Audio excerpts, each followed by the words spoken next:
Okay. Thank you.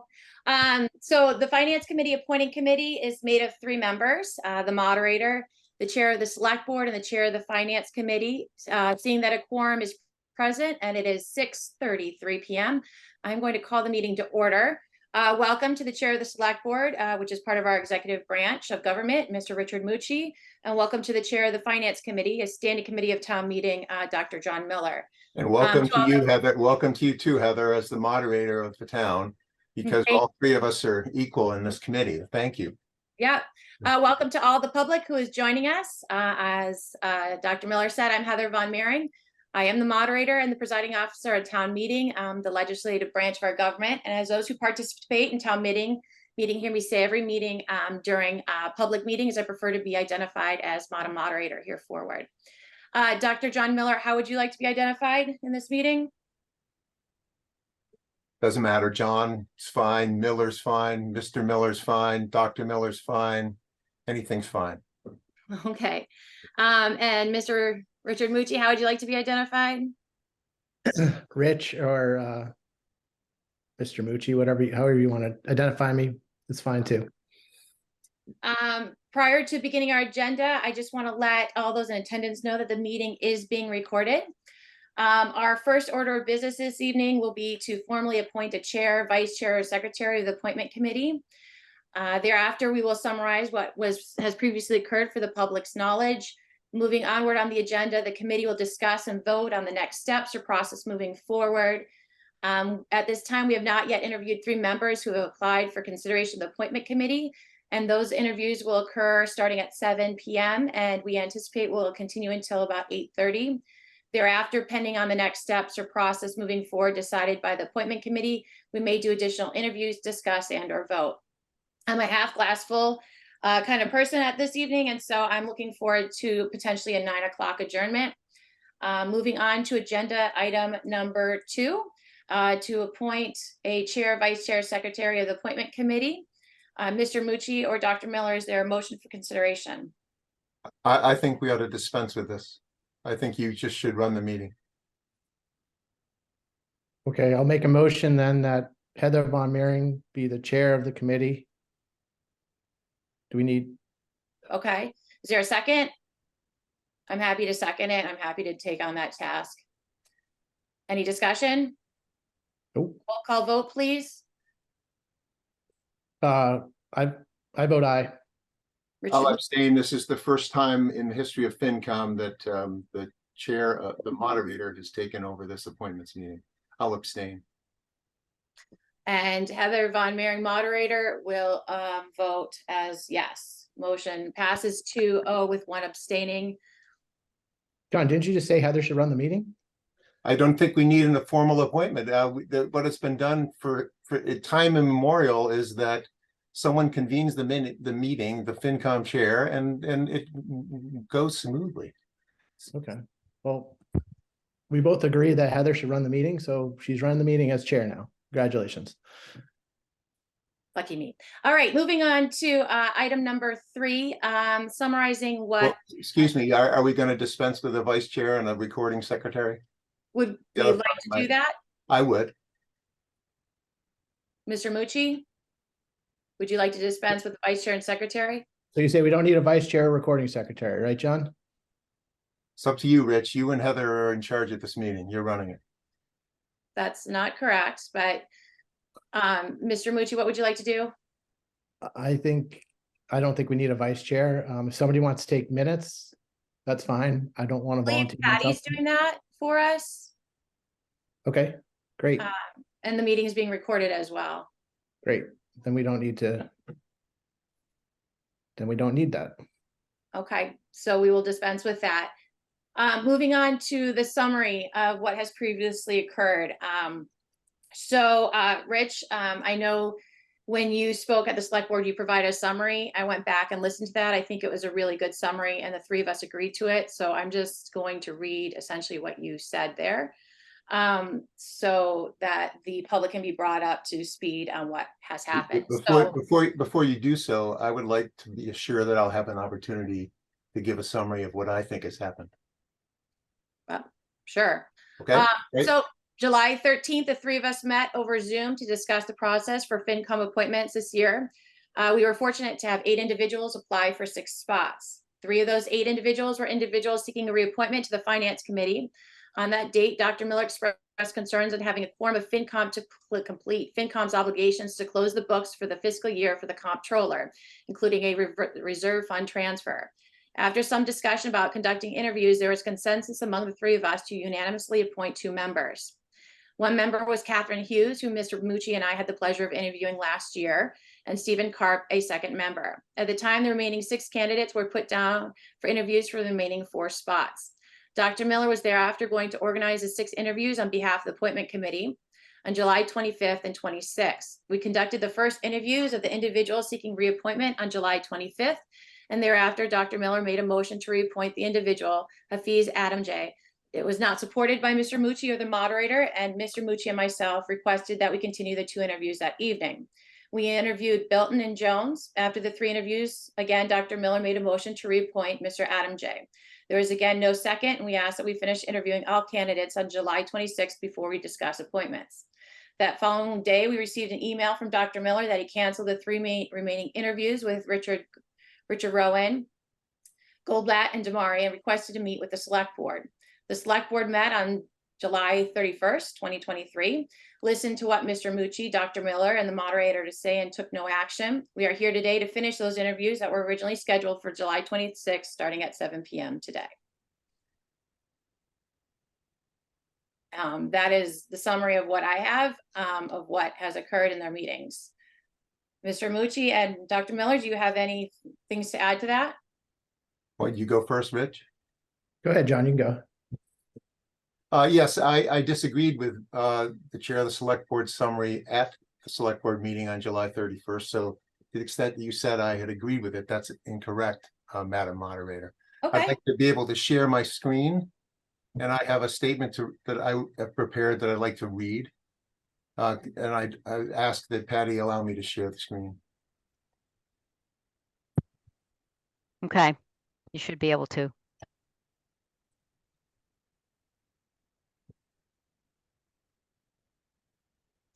I asked that this summary, let me move this something so I can read it properly.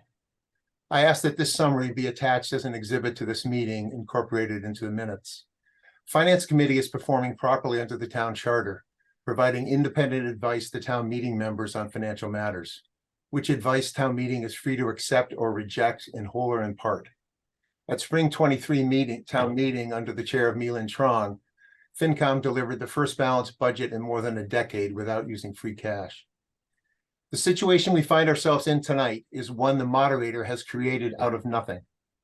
Without prior consultation with town meeting or with Finance Committee, the moderator now insists upon 2 changes to the usual FinCom appointment process. 1, applicants for reappointment to FinCom are to be interviewed again before reappointment, and 2, are to be lumped together with new applicants when filling open seats on FinCom. I refer to this in the rest of my remarks as the new process. The moderator offers no substantive reason why either change is necessary. The reason given is that she has the power to act as she wishes. So far, the select board chair has gone along.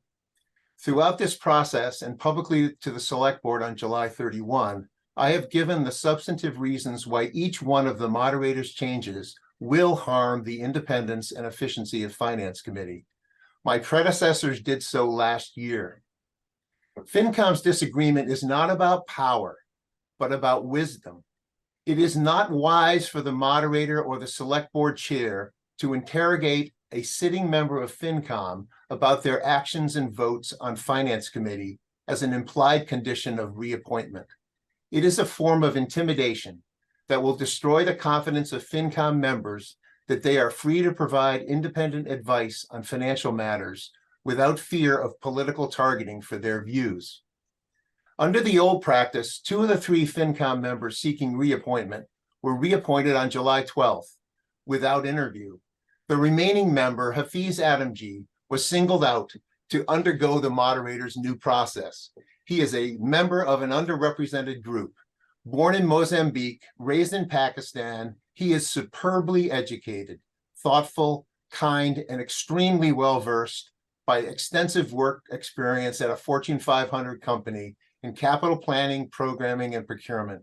He is ideal for FinCom.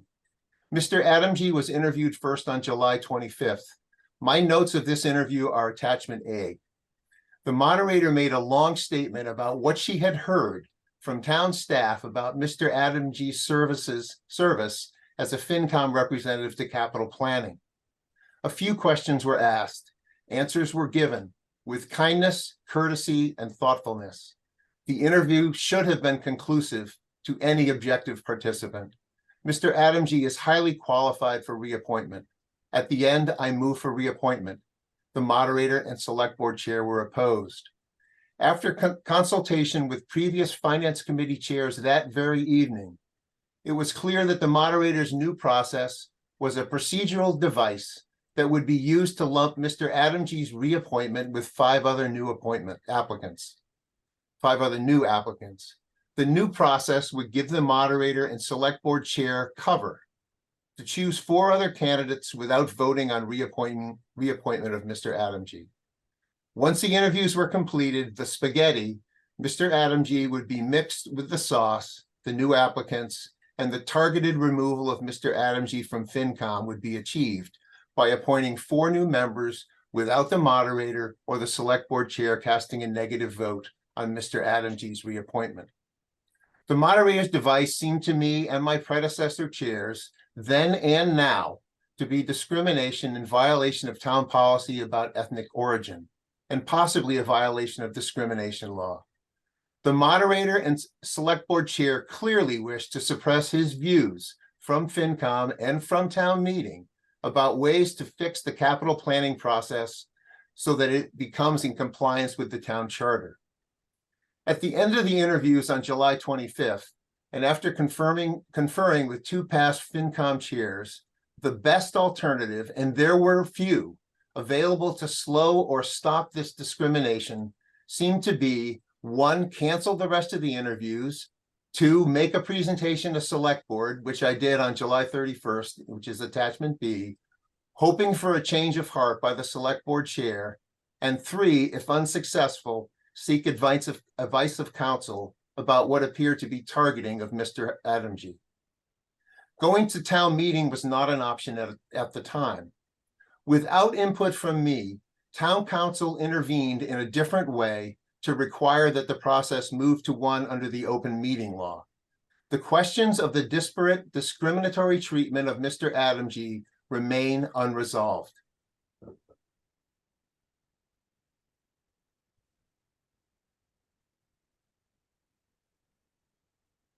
So what do you want us to do with that, John? That I don't want you to do anything with it. Heather, you two are describing what you think has happened. That's my description of what has happened. Okay. Oh, Well, I'm not agreeing to put that in the record unless I can see what your notes are and what the other. I've sent it's in your mailbox When did you send it? just before the meeting. that's not enough time to review it. Well, I can show you.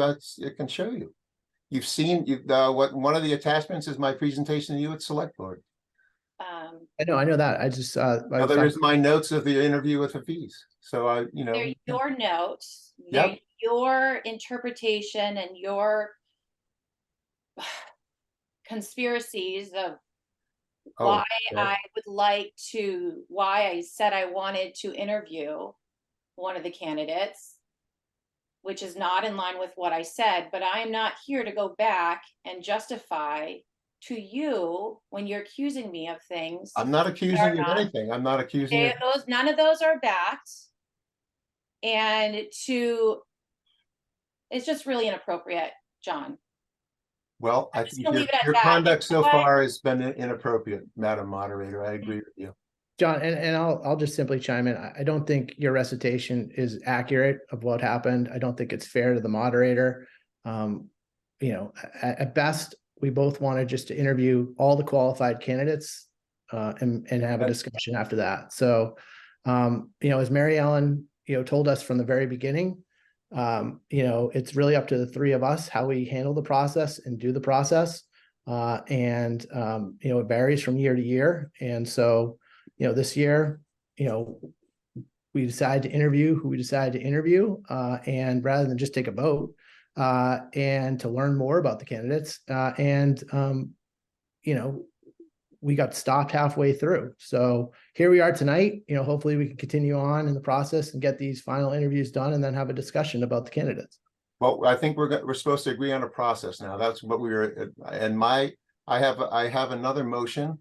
I have a motion now that this a motion number 1, which I will share now. And the motion is I ask unanimous consent for that we advance the one remaining application for reappointment to be taken up and voted first before appointments of new members are considered. The rationale is in the motion. This goes to how FinCom operates. We review 50+ budgets.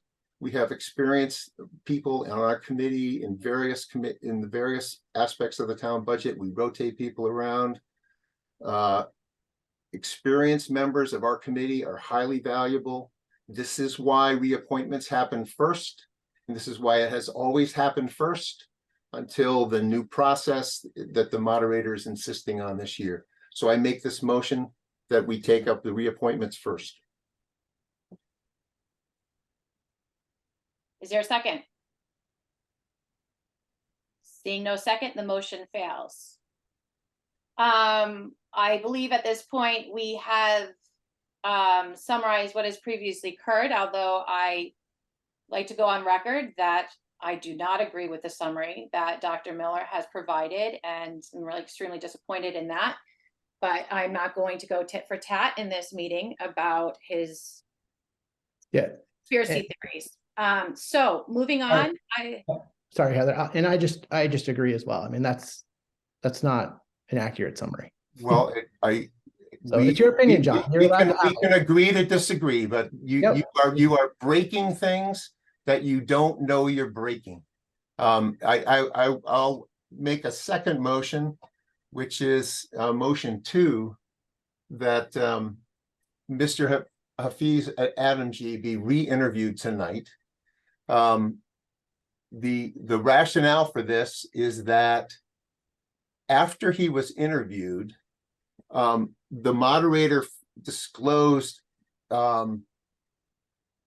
3 alleged concerns to a former member of FinCom that Mr. Adamji did not hear in his interview and has not had an opportunity to respond to. So I would move that we re-interview Mr. Adamji tonight so that he has an opportunity to respond to this assertions that are being made to which he has no forum. So I'm not going to second that motion right now, but I'm not going to say it's completely off the table at this point. What I'd like to do is make a motion that we complete the 3 interviews of candidates that we have not already interviewed at this time, because we have a CPA and someone with an MBA that have very fascinating resumes to hear from. We have some great candidates. They're actually, we have no other problems among the 3 of us other than this reappointment issue. That's the only problem we have. We have great candidates. I agree with you. Yeah, and I want to hear from all of them before we have a discussion about who we're going to reappoint. So we're appoint. So okay. Well, you have not seconded either motion, so that is in effect your views. I understand where you are. Been pretty consistent. I think not. all right, so there's a second to proceed with the interviews of Richard Rowan, Luna Goldbat, Eric Damari, and then thereafter we will discuss. Is there a second? I will second that. Roll call vote, please. Mr. Mucci? Yes. Dr. Miller? I will abstain because I think we should deal with reappointments first, because this interferes with an efficient and orderly process of progress of our work, and it's going to affect my ranking of the remaining candidates. So I need to know upfront about the reappointment of Mr. Adamji before I can I can intelligently rank new applicants. So I'm gonna abstain. Von Mering, yes, the motion passes to 2-0 with one abstaining. Moving onward to interviews, we are a little bit ahead of schedule, so why don't we take a break and come back about 3 minutes, because there's no reason to sit here. If you need to get a drink or whatever, I will say your bet. Why don't we take a break and come back 3 minutes before 7 o'clock, where we will begin interviewing. Actually, you know, it's probably not better. It's probably better to go through and talk about the process that we have been doing with the candidates, with the applicants for FinCom, and the process that we've been doing in the interview. Anyone want to talk about how the three of us have been approaching the interviews? Yeah, I will. When we interviewed the first three candidates, Rich asked the questions first, and when he ran out of questions, you did. And then if I had any questions, I did. And it's very simple. Yeah, and we spent about a half hour with each candidate, with that back and forth. Yeah, and we had originally scheduled 20, but we were pushing the limits in those interviews, so that's why I gave the 30 to correct that. So we weren't making people wait, rather we wait versus them. So if we're done early. All right, so we have about a 6-minute wait. So Patty, if you could mute me, I'm just gonna sit here and just wait, but you're welcome to go get a drink or a bath or whatever you want, and we'll. I think we can mute ourselves. She has to unmute us. That's the problem.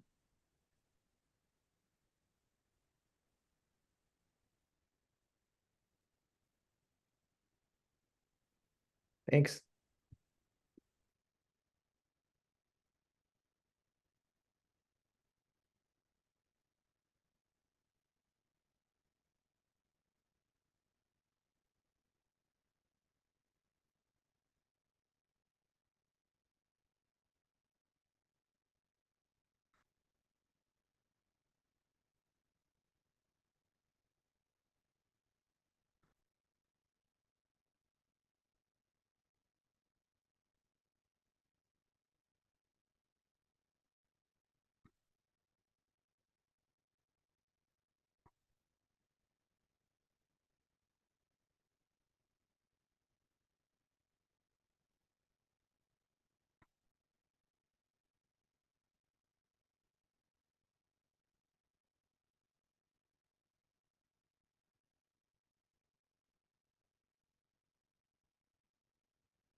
Thank you, Patty, for unmuting me. All right, it's 7:01. I see that Richard Rowan, our 7 o'clock interviewee, has joined us. If you could unmute Mr. Rohan, that would be wonderful. To all of our members joining us, Mr. Rohan lives at 152 Swanton Street and Precinct 2. And has applied to fill one of the seats that are open for the Finance Committee. Mr. Rohan, before we begin, do you want to give an overview?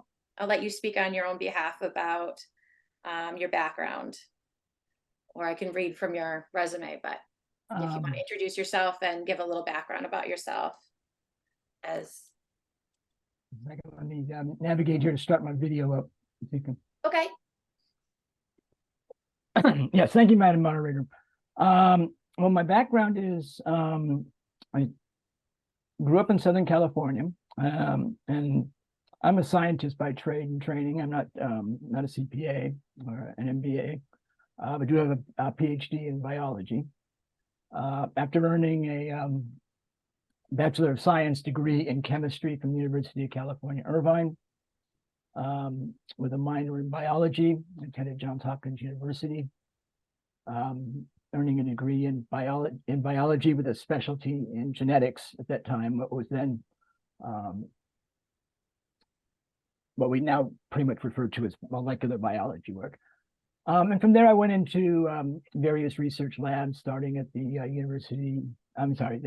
U.S. Department of Agriculture, University of Maryland, at Baltimore Medical School, and most recently, that being more than 15 years ago, at Children's Hospital in Boston. At that point in time, decided to switch careers, went into teaching high school science for a number of years, working in both public institutions, Arlington, Tewksbury, and then after that, a number of years at two different Catholic high schools, teaching a variety of science courses from biology to and chemistry, which were my specialties. As a research scientist, I did, of course, compile budgets, analyze budgets. Of course, nothing approaching the size of the enterprise that is Winchester. But as a co-investigator on a number of grants, I've had to review budgets, compile budgets, keep track of budgets, expenditures as research went on. I also participated in, co-authored, or was the primary author on about 50 published articles in scientific literature. So that's my professional work experience. Going back to now my town volunteer experience, I came to Winchester for much the same reasons that a number of families do. I had two young daughters at the time. We were looking for a good school system for them. Told that Winchester was a good place to move to, and so we did. I raised my two daughters here. They are now graduates, but they went through the Winchester school system at Morocco and the middle school, and finally at the high school. I might add that my youngest daughter finished the high school before the renovation was done, so we didn't actually get to chance to benefit from the renovations and the lovely new facility. But I started out in the PTO at Morocco. As I said, both my daughters went through the Morocco school. And then I was interested, ran for town meeting from Precinct 2, and won a position on that on town meeting as a representative for precinct 2 again. And that was about in 2002. And 2002, of course, was the year that the stabilization funds were created by the vote of the legislature and the home rule petition, the stabilization funds for building and capital. So most of my time has been in town meeting, going over budgets, has been spent during this period of time when the capital stabilization funds have been the prime source of funding for capital, with the occasional debt exclusion overrides for large projects. I became involved in what I often refer to as the Hamilton Farm, which is now Right Lock Farm, but the move to get the town to authorize the purchase of the then Hamilton Farm from the Hamiltons, and working with a few other members of the town at that point, and also with the representative from the Trust for Public Lands. We helped out with a proposal, which was ultimately not accepted for the trust from the Trust for Public Lands. But I think that in the end, everything turned out very well with Hamilton Farm. From there, at the urging of some members of the Winchester Housing Authority, I ran for Winchester Housing Authority, serving 4 terms there as a commissioner of the Housing Authority. And again, this is another opportunity where we had yearly budgets to keep track of. One of the primary responsibilities of the Housing Authority was to keep track of the 3 different budgets that the Housing Authority had authority over. And then, as I said, after serving 4 terms there, I decided to not run again. And that coincided with my retirement, actually, also from teaching. And so I was looking around for other places, committees, groups that to join with, so I could continue serving the town in some capacity. And it was about a year and a half ago, as we were coming out of COVID, the then chair of the finance committee, Megan Blackwell, came to one of our precinct 2 get-togethers. We started holding get-togethers of our precinct members. Dr. Blackwell requested that she come in. This was at a time when the FinCom was reaching out to town meeting members. So as we discussed, with Dr. Blackwell, the workings of the FinCom, became more interested in it. And so I started paying attention more and attending occasional meetings of the FinCom just to get a better idea of what was involved in the work there. And then also this past year, with the new chair, Mi-Ling Trong, again, at outreach sessions, talking about the FinCom, and actually there was some suggestion that I might apply. And so I did in this cycle, and it's pretty much the story of how I got here. Thank you. That's very thorough. Mr. Mucci, did you have any questions for Mr. Royan? Sure. Thanks, Rich, for applying. I guess my first question, you seem to be very involved in the town. You've been a town meeting member for about a little over 20 years at this point. And, I guess you're a high school, obviously you have advanced degrees, but you're a high school biology teacher was the last position. It seems like you retired from that. Why FinCom now? And you kind of answered it a little bit before, based on the outreach. And what do you think you can offer to FinCom with your background? Okay, well, again, to reiterate with the why now, I have to say that even all those years, excuse me, on town meeting, I wasn't sure. Really wasn't sure about how FinCom.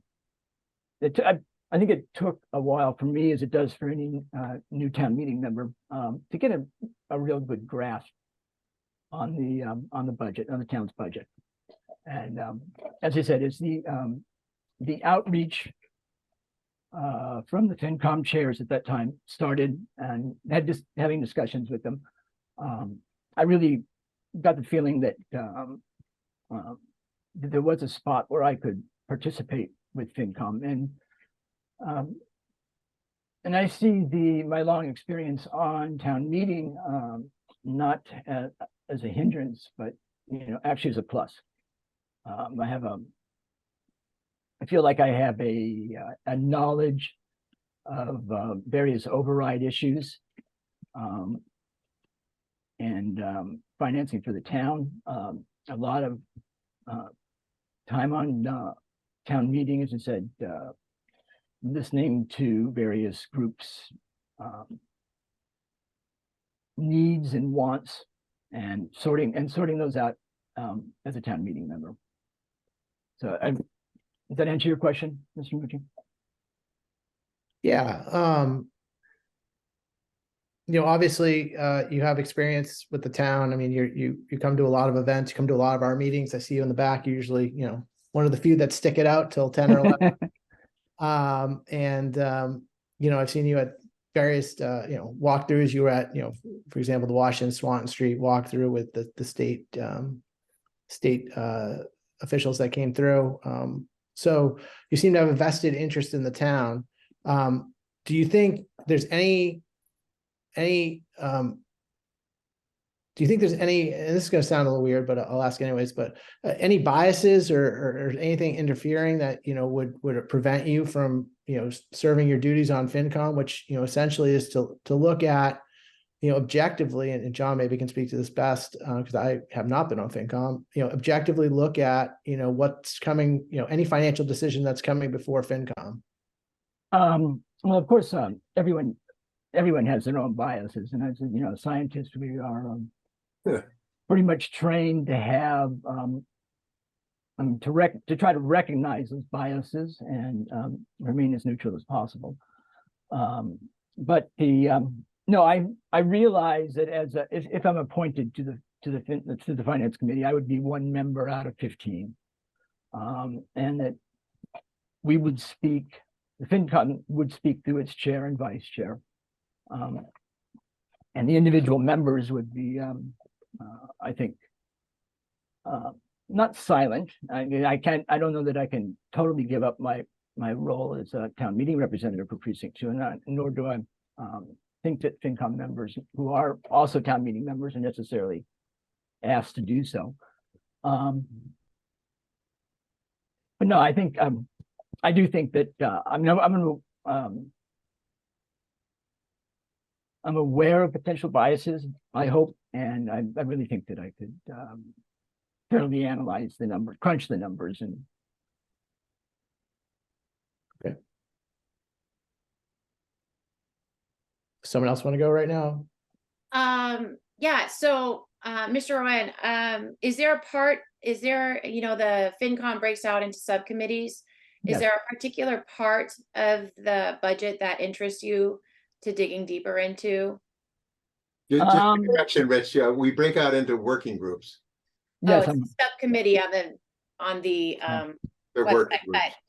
Okay. Mr. Ryan, is there something that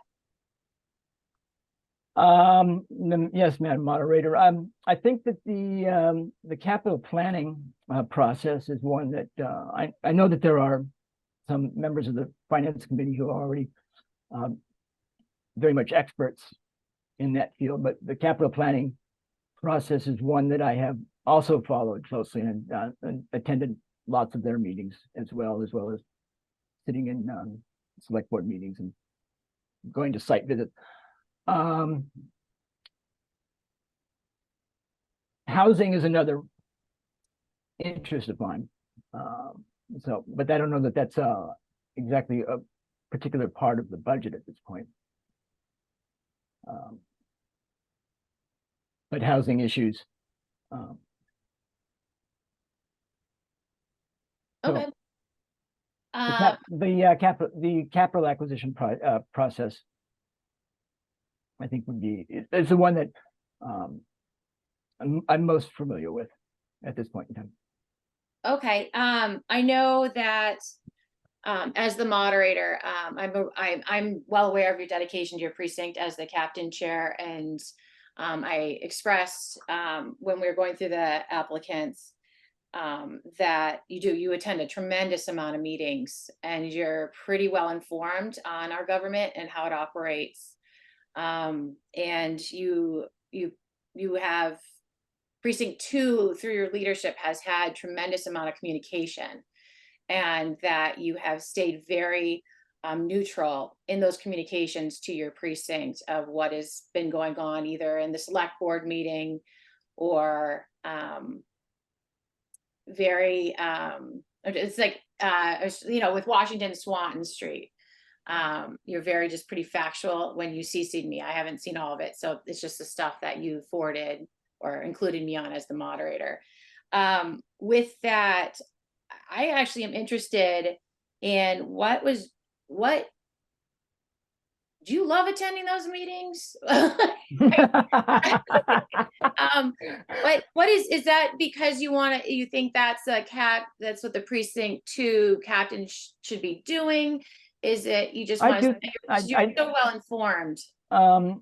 I do think that one of the roles of the precinct captains in all the precincts ought to be to stay as informed as possible on what's going on in and around the town, and to try to inform the other members, the other representatives of their precincts about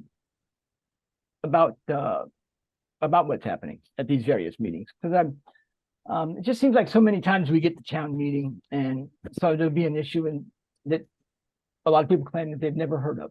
And I sort of feel like if you were paying attention and going to meetings, you would have seen this issue ahead of time. So, and I thank you for your comments. I do. I do attend the meetings mostly for information's sake. I also find it easier to be there in person for the meetings than it is a lot of times to be on Zoom calls. So right now, FinCom is operating majority on Zoom. Is that an issue in any way? No, it's not an issue. Okay. John, do you have some questions? Yeah, yes, I do. Richard, it's good to see you. I've known Richard for several decades, since his kids were small, and through family connections. So he's an accomplished scientist. He's accomplished at many things. My questions, and I echo what the moderator said about your dedication to the town. One of the big problems we wrestle with is financial analysis of the long term, because people spend money on bricks and mortar, and we worry about the $10 we're going to spend on the bricks and mortar, but we're actually going to spend $100 or $120 taking care of that bricks and mortars.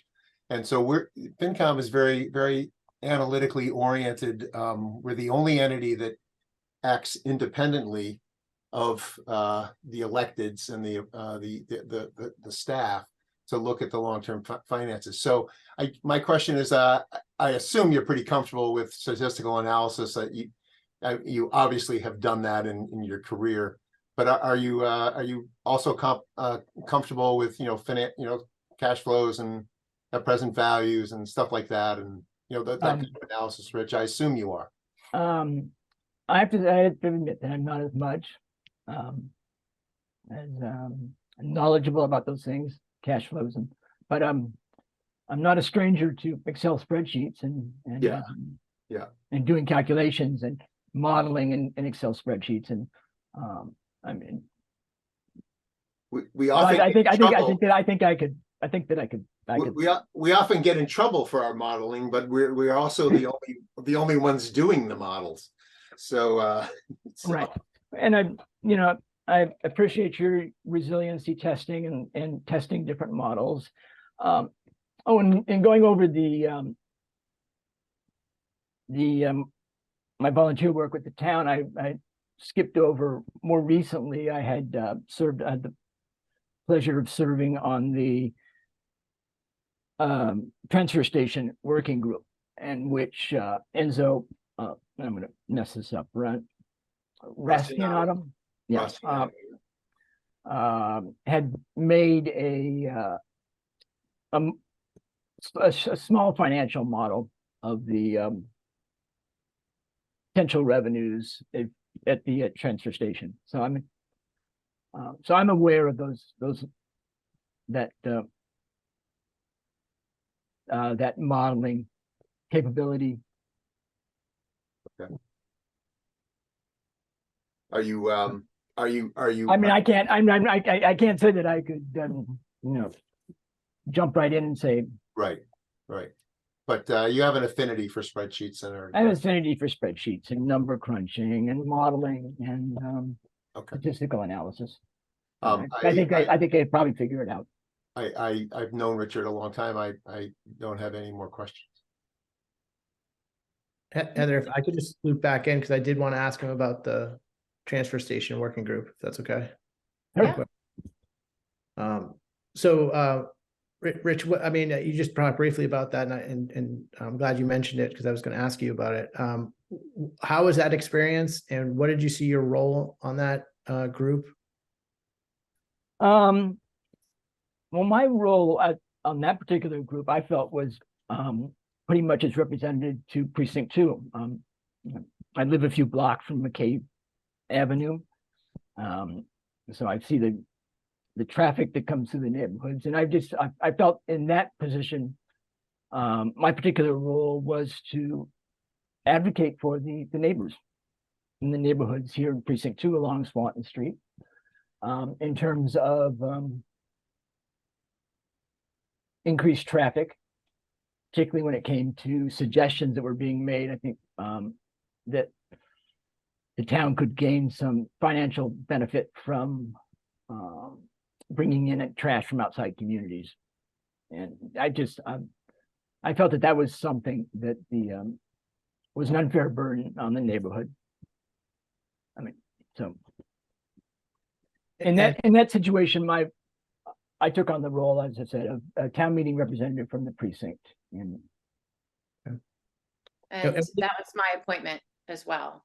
As the moderator, I had the responsibility to appoint town meeting members from Precinct 2, as the town manager had requested representation from that precinct for that specific role. And so I appointed Mr. Rohan as that. And also, if I can put in a plug for, I don't know where, I know that the town manager has been meeting with representatives from the state about pay to throw program. And so another one of my interests is reinstating, I guess, that universal SMART program. I mean, I was a participant of the original SMART program in the trial run, and I would like to see the town reconsider going to a universal pay-as-you-throw type of model for the transfer station. So Rich, it seems like you've embraced your role as a Precinct 2 member. It's great that we have people like you to champion and inform your precinct. It's fantastic, as both John and Heather have alluded to. But what do you see? If you get on FinCom, what do you see as your role on FinCom? Understanding what your capabilities are and your strengths, your weaknesses. Your experience in town. I mean, what do you see as your role on FinCom? Well, as I started to say before, I think I guess my role on FinCom would quite likely be a little quieter than my role now. I think I'd have to sort of cut back, look at whatever part of the budget is assigned to me. I don't know how to or voted to me, or whatever the process is. I don't know that the FinCom goes through to pick working groups and match these working groups up with their with particular budgets. But Yeah. yeah, I don't see myself, as I said, I would be one member of a group of 15. So the way we do that, Richard, just so you know, is 30 seconds. We match we create working groups because the working groups work on individual budgets. That all comes together in a final budget, which is still not frozen until the last possible second. So everything is kind of in flux right up until the last day. So we have working groups, and in the larger budgets, we have multiple people in the working groups, and we match experienced people who have maybe been on a particular department with new members, so that the experienced people and the new members pass on the knowledge. That's why the experience on FinCom is so valuable, so that new members can work together alongside experienced members. And we go through 50 plus budgets, but those working groups are assigned by the chair. But people rotate around. They're not, we intentionally don't maroon people in one place. I guess Enzo's been marooned on the trash. On OPEB. Yeah. We're reaching 7:30. Any final questions or comments? No, thank you. Thank you so much for your time and for Well, your. Thank you, Madam Moderator, and Thank you, Chairman Richard. Mucci, Thank you for Dr. applying. Miller, Thank you, and, Richard. I look forward to your consideration. Thank you, Rich. Thank you. Thank you all. Bye. All right, so we're got about 2 minutes, and we will be moving to Dr. Luna Goldblatt. And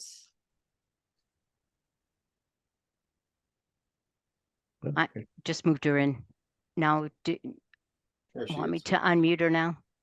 Sure. yeah, Oh. Okay, great. I lost her again. I see There she her. is. Yeah, I'm looking in the list. I found her. And okay, and her video is working great.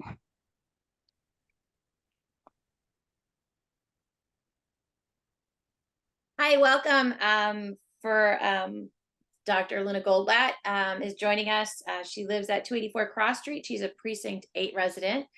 To begin with, welcome. I'm the moderator. I go by Madam Moderator.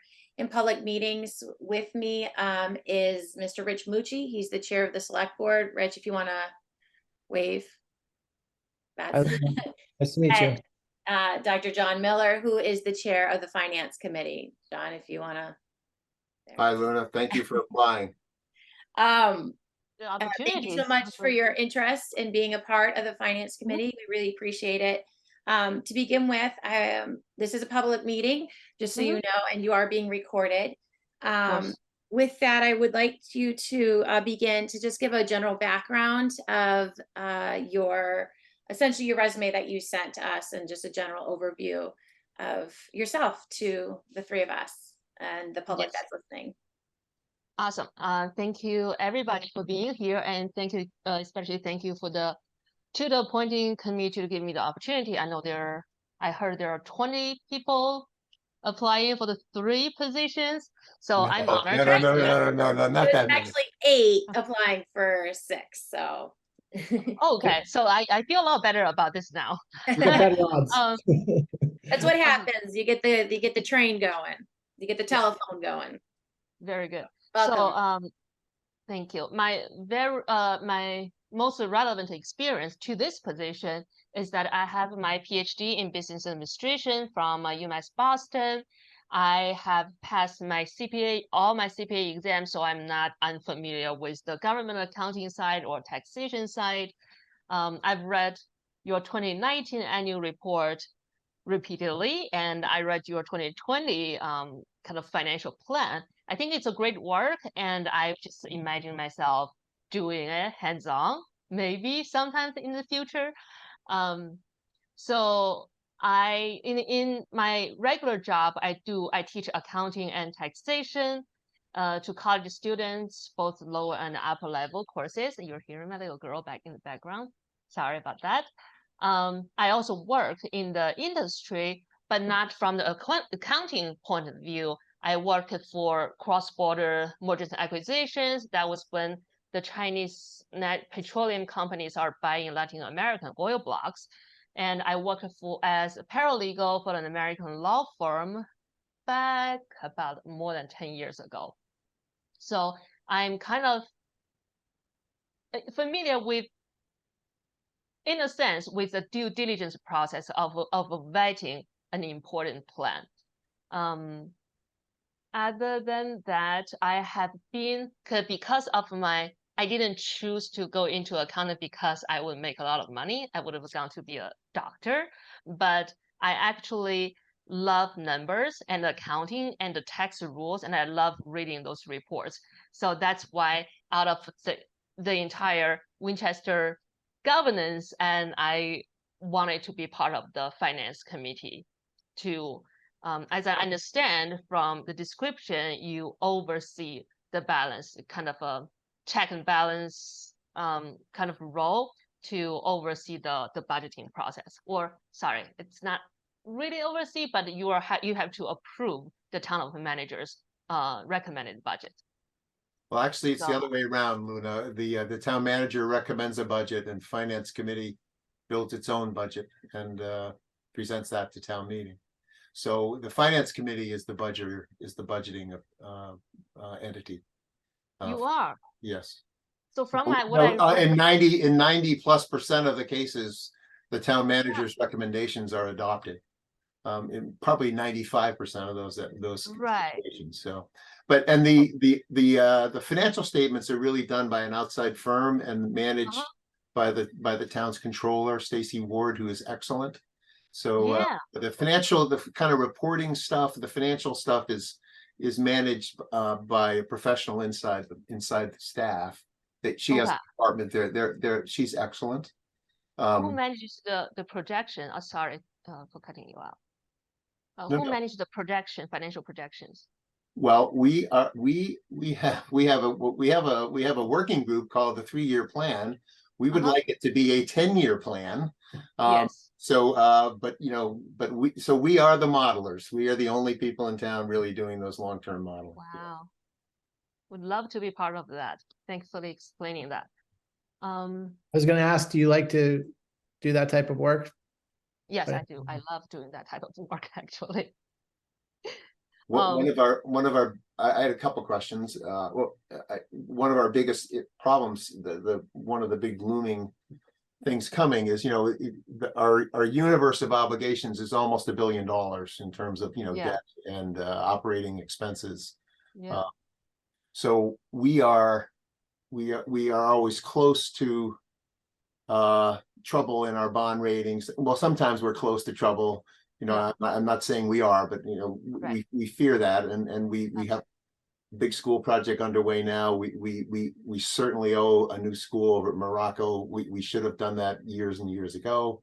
So there are big expenses coming, and on the capital side, I think that is Finance Committee's biggest concern is how do we model and track financial obligations and the impact of capital on the rest of the town. And so I think that is an area where I'd be interested in what your thoughts are about, building financial models and things like that, based on debt obligations. So we have all the obligation streams going out until 2062 or something, Right. we know what those obligations look like. But we don't think about them only for 2 minutes in town meeting in the spring. So I'd be interested in what your thought or whether you can contribute to that. So if I understand you correctly, you're asking me about how to more accurately and reliably project the capital expenditures in the next 3 to 10 years. Yes, the select board is arranged for some new software to do better job of reporting on building conditions. So we should be able to project upcoming expenses, 5, 10, maybe even 15 years out. So we'd like to be building better models, more robust models. These are financial models that get tweaked and fixed. But we're in the process of trying to do that. I just was interested in whether you think you might be able to help us with that. Well, I would love to do the technical part of the projection, run regressions, try to add more models. But I think the general approach, I thought about this while I was reading the report and while I was reading the news about local governance, is that I think I have not been in the industry for years and years, but I think the first step is to adopt the best practice. If we see any other local towns government are doing a better job, being more reliable, sustainable, we wanted to talk to them and see what did you do to, project is better. And then later, several years later, it turns out that your projection actually helped guide your action. Correct. That's the best practice. You always start from there. You stand on the shoulder of the giant. You will start from there, and then according to our own Winchester our own realities, we will modify those models. Right. I think that's step number 2. However, in my view, I don't know how much power the finance committee has in kind of determining our expenditure, where we spend the money, how we raise the fund, how we determine the salaries expenses. I think the solution to the fundamental problem is that we keep our expenditure within our revenues kind of today. If today is too late, maybe the most likely immediate future to control our expenses, to kind of build a sustainable budget from day one.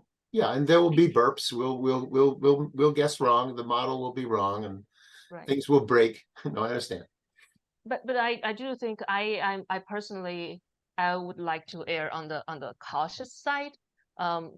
So fiscally conservative kind of a person. I think to have a robust budget, to not deplete your reserve fund is very important. It's critical to a town's development or growth in the future. I have not looked at the real numbers, tens of thousands residents to take care of. We don't want to get into trouble financially. I have one more quick question.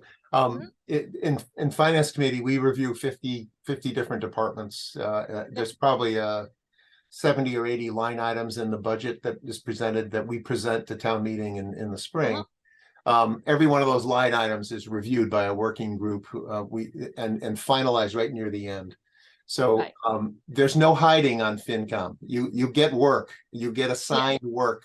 You can't hide, the work is distributed. The big budgets have 2 or 3 people working on them, and you have to do the write-ups. You have to meet with the people in the departments. And I just want to make sure that, my children are grown. My wife has a very big job in healthcare. I understand the dynamics of a young family, and how, you probably have dual professions like our family did. There's a lot of weight to carry. I just want it. Can you carry it? Is I guess the question. Look, this volunteer position, if I actually get it, would be the only optional thing that I do for this entire year. My job requires full-time attention, and I do have a baby of 1 year old. My husband does work, so we talked among my family. This would be the only thing I do outside of my work obligations. Okay. So, thank you. And I do understand that in between February and April, it's going to be a busy season. Crazy. So I am prepared for that. I am absolutely crazy. I could understand. In academia, we also have those last-minute meetings that you've got to get this done by tomorrow morning, 8 o'clock. Right. Okay. Mr. Don't Mucci? let it scare you. It's not that crazy. It's busy. But in terms of so Luna, Yes. you've lived in the town since 2018. Is that what you? Yes. Well, thanks for reading my letter. Yep. And you know, have you? I know you. Have you been involved in anything else in the town, or I mean, what's your experience been in Winchester? I mean, maybe talk a little bit about your perspective of Winchester and you know, raising a family here. Yes. So, my own family, we have not been involved in the governance of the town. My exposure being part of the Chinese community, there's 1,000 people over here at least, and we talked about the events happening, the incidents, and what we can do. We talk about to be a good citizen, to be involved in governance. Outside of that, I have volunteered at the Jackson Center. Again, they only find use for me when there are Chinese senior Chinese citizens there. They need translators, but I volunteer there. As a family, we feel very comfortable and fortunate to be part of the Winchester community. We love this town. If we were ever gonna move, we're gonna move to another place in Winchester, and so we love it. So we wanted to make it better. There have been times in the past when we went to vote. Between my husband and I, we have two different opinions about whether this can sorry, it's been a long day. Well, don't tell us about your voting patterns. We don't know. Right, but no, but like That's one thing we don't want to know.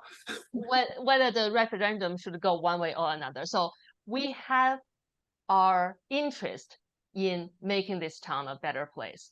I guess that's what my point. And aside from that, I have not had much exposure to the town governance. I do read the annual report and the town meeting report all the time. How'd you hear about FinCom? How did I hear? Yeah. I was what happened? So the acting town manager, Beth, she went to give a talk in Jackson Center, and she was saying like you were short staffed with not here but software guys, and that made me think maybe I want to help out with the town governance, and so people can get things done. And what can I do well at? Accounting. So I actually did email the comptroller. I said I like to do like volunteer, but I didn't hear back. And I also at the same time found out this finance committee. I emailed Mylene, who is here, and she told me she sent me a link to the application. Great. That's how I got here. And my final question for you is: you mentioned a 1-year commitment. Yep. So there's a couple spots open. We have one 1-year spot, and we have you know, several 3-year terms. Do you have a preference? Because you had the only reason why I asked is you had mentioned the 1-year commitment. So I didn't know if you had a preference of what you were appointed to, if you were going to be appointed. I don't have a preference actually. When I said 1-year commitment, I just meant like No, well, Luna, let me explain. There one person, it's a lot of work. One of the members retired from FinCom a year early, so there's a year left on that person's term. So one of the spots open is a 1-year spot, and the other 3 are regular 3-year terms. Right. So this is what I think. The committee, the general FinCom knows your work better. Where you think you can make good use of my ability, I think that's good. If you want me to try out 1 year, that's good with me. If you want me to stay on and kind of learn the rope for like 3 years and then be able to do much more for the committee, that's good to me too. I don't have a strong preference. Well, we would hope, Luna, that if you ended up in one of the 1-year spots, you would be routinely reappointed because you were such a hard worker.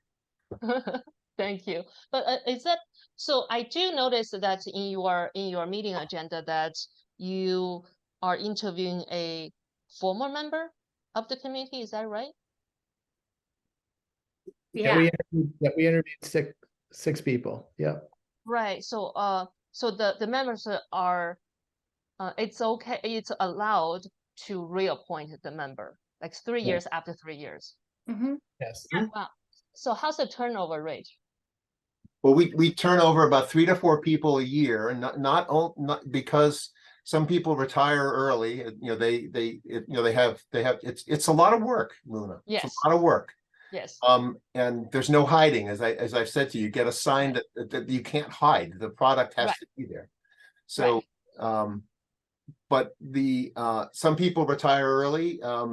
Some people are reappointed for another 3-year term. Sometimes someone who doesn't want to do a full 3-year second term will sign up for if someone leaves early, a sitting member will sign up to fill their spot.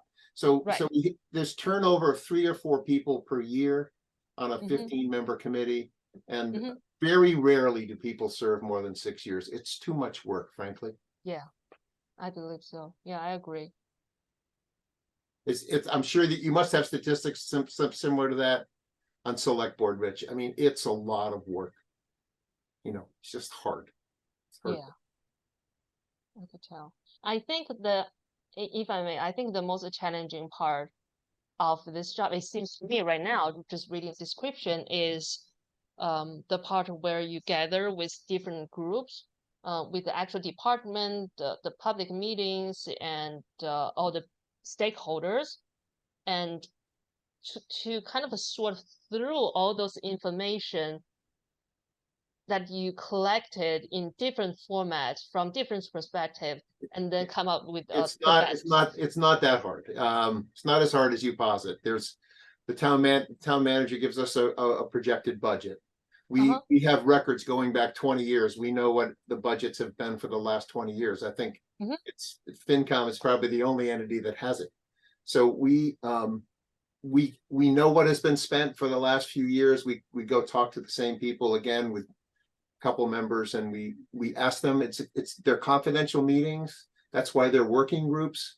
We can really talk to people at the front line and in the town's staff to find out what's going on. So it's actually enjoyable meeting with the people doing all the work. It's not hard, and people what if they ask for more money and you decided against it? They always ask for more talking money. to you next year? They always ask for more money. So, but it's, as you say, it's a balancing of, we have limits. We have the property tax limit. We have the bonding agencies. We have, there's limits on what we can spend. And there's political limits on overrides. There's, Yes. That makes sense. It's good to know. Sounds like you are thinking that the most challenging part of this job is that amount of work that has to come out between February and April, sometimes in the last minute. And we're trying to fit it up all together up until the last minute to come out with a balance. Yeah, that makes sense.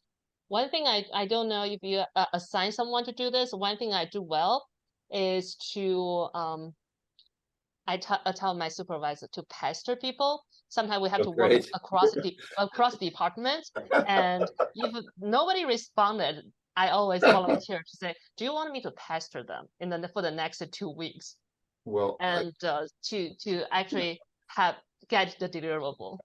We could create a new working group called the Pesterers. There you go, I'm John. pretty good at that, and you got your I'm first also very pester. comfortable. Okay. Pester. I'm not sure that we try not to pester people. Yeah. How do you like teaching at Holy Cross? I love that students are excellent. I actually have students who's from Winchester, and it just one level up from the experience, one level up from my previous employment. That's great. They're lovely. Yeah. Love my colleagues. They are very friendly. There's a lunch group every day. It's awesome. It's a little bit commute, but I like my work. I like living in Winchester. Generally, I do enjoy my life right now. Just wanted to get a little more hands-on experience outside of academic research and teaching. Great. Thank you, Dr. Gold. I didn't chime in because it was such a great conversation, and you really did give a lot of a good understanding of who you are and what your interests are and why you're applying and what you can bring to FinCom. And I really appreciate it. I know, you're saying, the working groups and the various departments. Is there any of those line items in that budget from all the different departments in town that really interests you outside of schools? Everyone says schools, so you can take that one off your list. Okay, good. But because I are there know other it's departments in town that are intriguing to you? okay. Sounds good. So school is good to take off on my list because I might have a conflict of interest in a few years when I really grow up. But personnel, general governance, police and fire, and what's the last thing? I think there's a enterprise funds, right? Is that an Yeah. individual Yeah. separate item? So those, I'm interested in all of those. I'm interested in personnel because I read this news about this town, Methuen. Methuen, yeah. It's ridiculous how their police chief got paid so much more, and nobody found out until the news broke out. I think we want to spend our money where the needs are. So if I can have the access to those things, I wanted to be able to, point it out at least. Again, I'm I not a should town I should warn you, Luna, we're not auditors. We're just Yeah. we're not forensic auditors Uh-huh. going to find out whether the erasers in town hall were properly purchased. But So what are we? What do we do? we are an independent entity that's part of town meeting. We're part of town meeting, and we report to town meeting, and our job is to give independent financial advice to town meeting, so that when things are proposed from the elected officials or from staff, there's a second financial analysis that town meeting can consider when they're looking at the expenditures each spring. So we're like an independent second financial analyst Yes. for town So- meeting. We only work for town meeting. So yours, yes. go ahead. I'm Go done. I'm done. I was just trying to understand. So you're saying our job is mostly to tell the town meeting whether the budget proposed by the town manager is realistic. It's our based on budget. We take over the town manager's budget. It becomes our budget. Okay, It's if our our budget is realistic based on our past performance and future projections, Correct. And we we're do juggling. not. We're we do juggling. not. Yeah, all the balls are in the air. We're juggling and trying to make it work. But we do not make specific decisions on how to. There are manage some it. decisions you do in emergency fund transfers. There are some things where FinCom does have authority to do it outside. But really, FinCom takes that budget, analyzes the line items, talks and coordinates with staff and department heads and boards and committees, because they also have budget line items, and comes up with recommendation to town meeting and presents that in a warrant article to town meeting.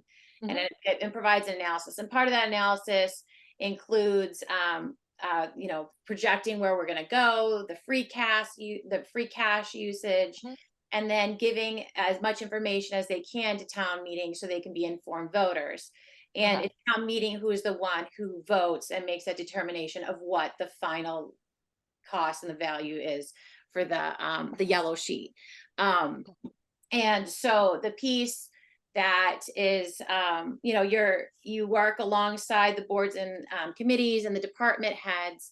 And for example, if there was, I can relate to planning board because I served there and I worked on their budget back in the day. And like the planning board, would have their staff, and that budget and the planning board would have the value of the staff of the planner. FinCom would come in and say, okay, you're looking at, this is your budget item and you need a consultant, and can you give us how you came to this value for this consultant. And then planning board would say, this is the market rate based on X, Y, and Z. And they say, okay. So it's like it's kind of a check and balance to give that information. And then they also put together a report that goes to town meeting, that goes through each of those line items, kind of explaining what they found, what they think, and what's in these line items, and then presents it to town meeting also in an oral. It's always presented by the chair of FinCom on behalf of all of FinCom. So the work that you would be doing is helping gather all that information, analyze the numbers and stuff. But as an accountant, there is a value. I think there's tremendous value to have an accountant on FinCom. There currently is not one that I'm aware of, because we focus so heavily on people with financial background that we also need diversity in terms of other professionals and other skills, because there are other things going on, not just number crunching on inside of how to come and analyze that. And so I think, you're talking about the forecasting. I think that would be incredibly valuable to have an accountant there looking at that. When the comptroller is coming in and bringing in information, you have a better, higher level understanding of that piece of it from the accounting standpoint. I think it's incredibly valuable. And I really appreciate you applying, and thank you so much, because, but that's kind of where it is. And I also recognize that when people are applying, they're coming in at all different levels. Some have been serving, some have, they're brand new to town and they just want to be part and they want to help, and everyone's at different things. So from my perspective, I don't expect you to know the exact ins and outs of everything. But I'm looking for, willingness to learn and to grow, and enthusiasm too, is, and you really have exhibited it. And so I just really appreciate you applying, and I thank you so much.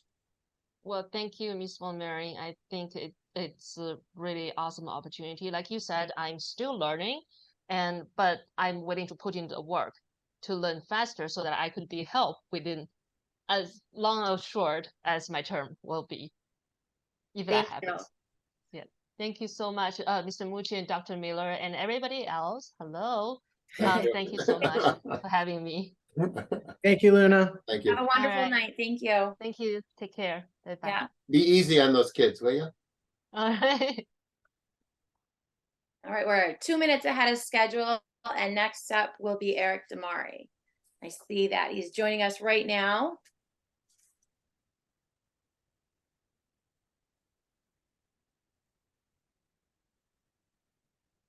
Hi, Mr. Eric Damari. Welcome.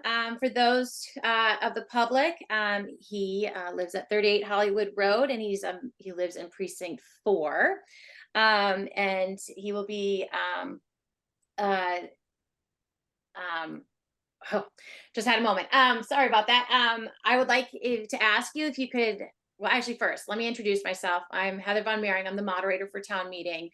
Typically in public meetings, I go by Madam Moderator.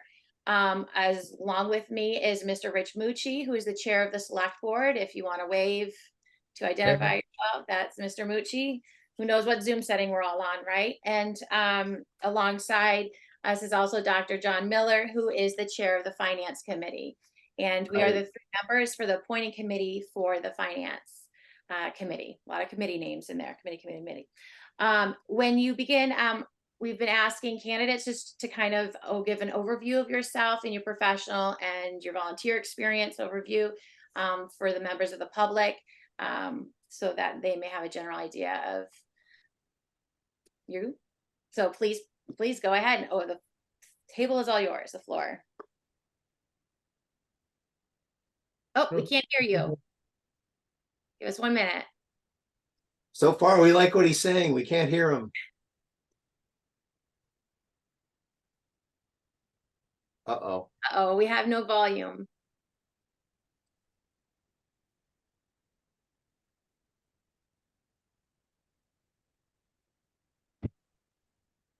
I heard a tick.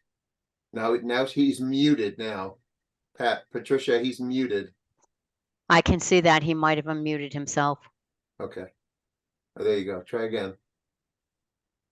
Well, we still can't hear you. Is there a way to call in? Is there a way to call? Is there a number? to call? John, hold on, he's fixing it. Okay.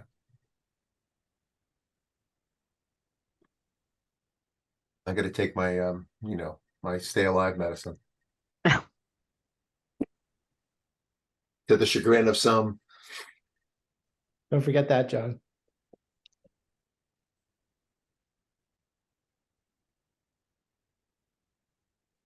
Are you still in Canada, John, or are you back? I drove home yesterday. Welcome home. I did not change my vacation.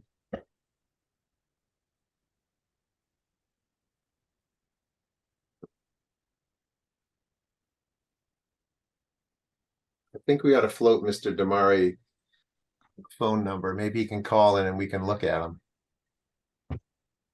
So give him 3 minutes. I got it.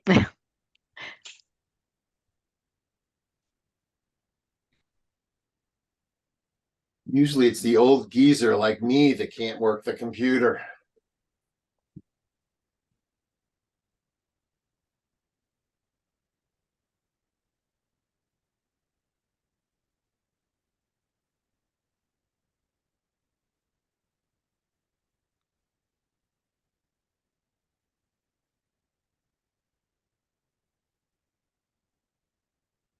Oh, Well, while we're waiting, this might be a good opportunity if, I don't know if everyone got the reverse 911 call from the police chief, but school starts tomorrow. Make sure you drive cautiously around town. There's a lot of detours and construction, and everyone's excited for the start of school, but we ask for your patience as we navigate these construction projects for the next several weeks, including the Lake Street Bridge being closed, and school starting tomorrow. yeah, Patricia, he's muted himself again. No, I know. That's fine. Let him He's do his coming in. stuff, John. Okay, no, I just re-signed him in. okay. There He, we- I'm not picking on you, Patricia. I know, You're a godsend. They don't, he knows what he's doing. I've gone through this enough times with them that he's got different ways to set up. So I think what he's doing is he signed off and he's re-signing in again. okay. John, you ruined my public service message while we're trying to kill time here. I know, Yep. I just felt our goal is to interview the candidate. Okay, so Oh. he's here. Hi, Eric, can you, Can you hear me Go ahead. now? I'm on my phone, so Yes. sorry about that. Okay. not a problem. We can. Don't worry about it, Mr. Damari. It happens to the best of us, and I'm sure not feeling very happy about it, but don't even worry about it. It's no skin off. I'm mostly ashamed that Dr. Miller is picking on my generation, the tech savvy generation, for being unable to use Zoom, which is something my generation loves because we love remote work. But that's okay. Okay. So well, I don't forgive you. I'm an old coot and I got on the thing. You didn't. Going back to the interview, Mr. Damari, do you want to introduce yourself and give a general overview of your professional and your volunteer experience? I would love to. So long story short, I grew up in Winchester, went to Silicon Valley, had a fun time out there, missed home because I love home. Turns out this is a great community full of great people. So moved back to Boston, and I spent the last few years working on X-ray related items. So both for space applications and satellite building, as well as for explosive detection systems and prohibited item detection. What that basically means is if you fly and you put your bag on a baggage scanner, the machines that I work on, they scan it and they try to keep the general public safe. And we build those systems in Massachusetts and we ship them across the globe. So something I'm very proud of. Knowing that in a few days we'll have another anniversary of 9/11, I'm very proud of the work I did with that. And I love what I do. I love the impact I made globally, but I feel like that's not really valid if I don't try to serve my local community. And well, I'm relatively young, but I'm young enough to know that this town was built on the foundation of good people preparing for the next generation. And so I would like to join FinCom potentially to basically learn from FinCom and continue stewarding those values. When it comes to community service, I've run the Boston Marathon a few times for various charities, one of which is the Glenn Doherty Memorial Foundation. I ran that 4 years ago for the town. There are some local causes that I'm involved with when it comes to helping people stay warm in the winter. So I have done some oil and gas work in the past, and I like to help oil and gas companies find people who may have a hard time heating their homes, get some warmth in the winter. So those are the two main sources of community service that I engage in. I also like to donate to Boston MedFlight because I'm an aviation guy, and well, that's my favorite charity that I donate to, I think. Sorry to the Glenn Doherty Memorial Foundation. Love Glenn, love everything about that, but the Boston MedFlight's my favorite. So that's pretty much me in a nutshell. Well, thank you so much for your applying. We really appreciate it and love to see the enthusiasm of all the applicants for FinCom and the interest in volunteering as a government employee. So with that, we usually go around and ask questions, and we usually start with Mr. Rich Mucci, the chair of the select board. Thank you. So Eric, I guess, basic question to start, why FinCom, and what do you think your experience, you have in your experience that would aid you in serving on FinCom?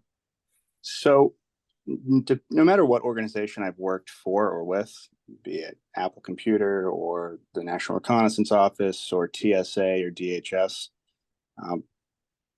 finance and fiscal matters are at the root of everything. And I view Winchester as one of the best towns around, and I vote with my wallet. That's why I moved back to Winchester, because it's really well run from a fiscal standpoint. And I think it's just one of those pillar organizations for the town. And I want to learn the way of the town, and I want to pass those values down to a younger generation. I mean, when I was younger, I remember Mr. Howey who was a town meeting member, was a select board member. And I remember my father saying, this is such a great town because of people like that who run the town so well. And well, I'm back because I want to continue passing on the knowledge, the values, the fiscal responsibility to future generations. And I want to learn from those who have been doing this for a while. Okay. And what, you mentioned a little bit about your experience and what you do, which is, certainly a noble profession, and we thank you for keeping us all safe when we travel. But what's your financial background, experience with spreadsheets, statistical analysis? It seems like you're an engineer. Is that fair to say by trade? I'm a little bit of both. So I do engineering, but I also use my engineering experience to be involved in the risk analysis side. So my day-to-day is I manage a $279 million TSA contract, which is pretty much as boring as it could sound, which is figuring out how much certain machines cost, how much human capital costs, because if we have machines in, Los Angeles, or if there are some in Boston, you've got different human factors involved, you've got different local costs.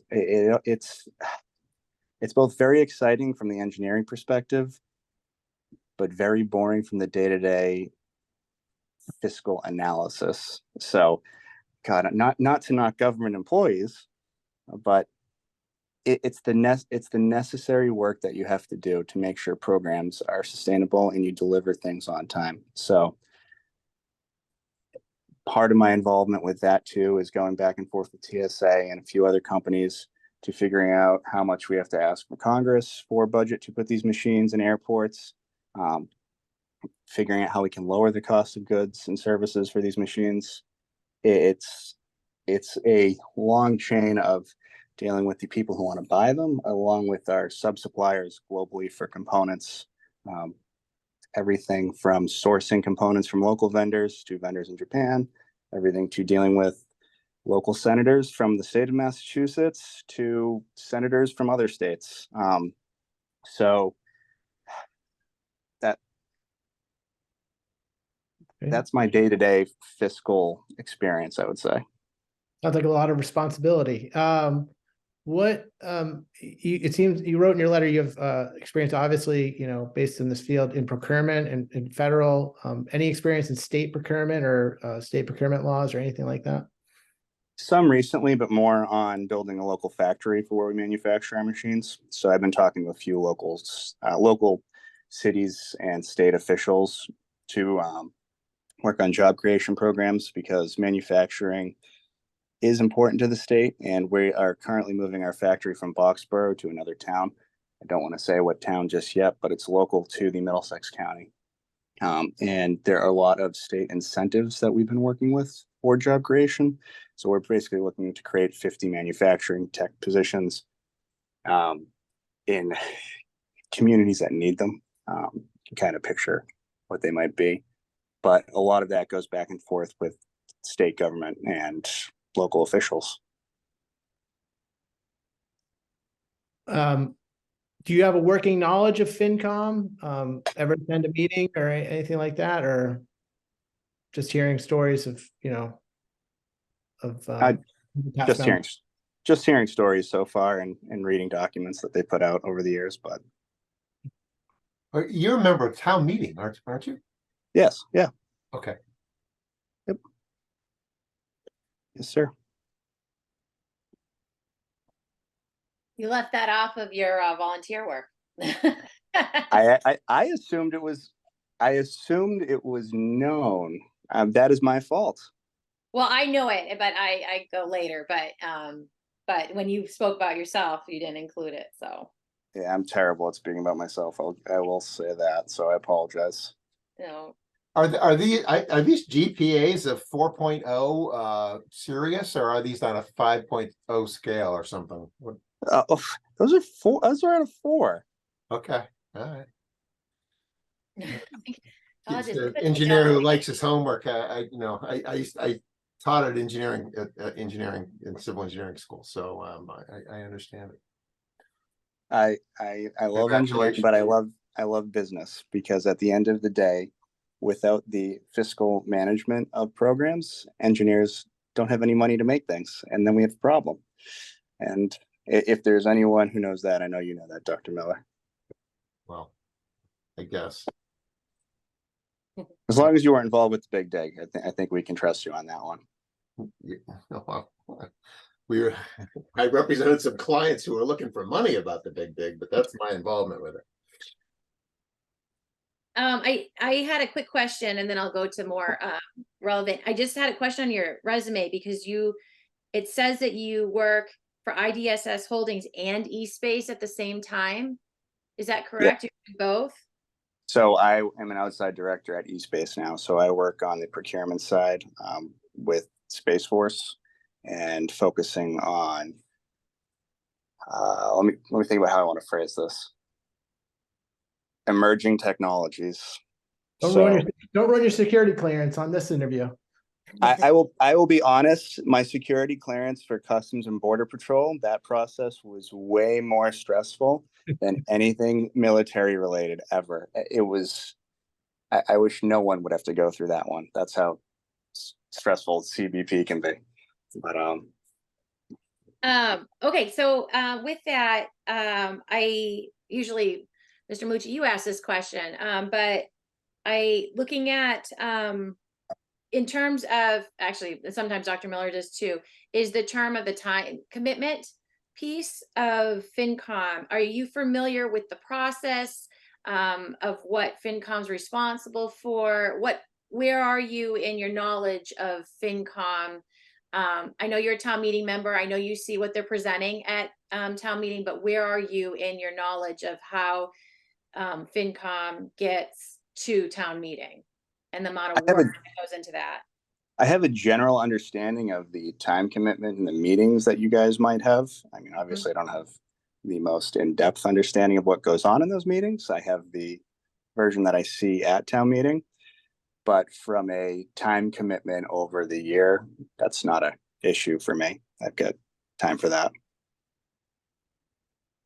Like I like to say, there's no point in me focusing on keeping people safe in Japan or Romania or Germany if I'm not paying attention to what's going on in my backyard. So when it comes to the priorities in my life, my neighbors, my town, my family, that's my number one priority. And this is part of that. Okay. With all the different pieces of the budget and all the work that FinCom does, is there a part of it that particularly interests you? I know you mentioned you've kind of discussed a little bit of the overview interest, but in terms of like specific departments or areas where they sit on boards or committees, is there pieces of it that interest you to work on specifically?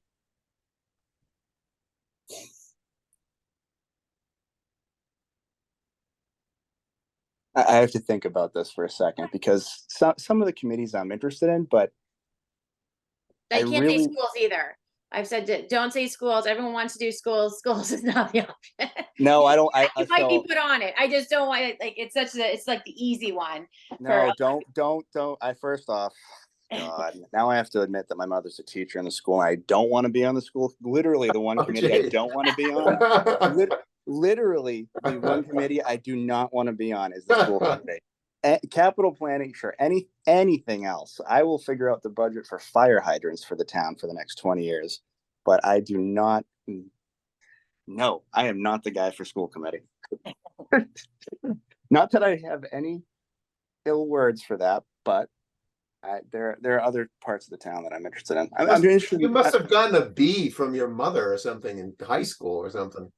No, I never had her, but I grew up with her, and I believe there are plenty of town meeting or select board members whose children might have had her. So, but I know far too much what goes on in the schools that I would rather focus on the other parts of towns. I've listened to that for 25 years. So, How old are you, Eric? 34.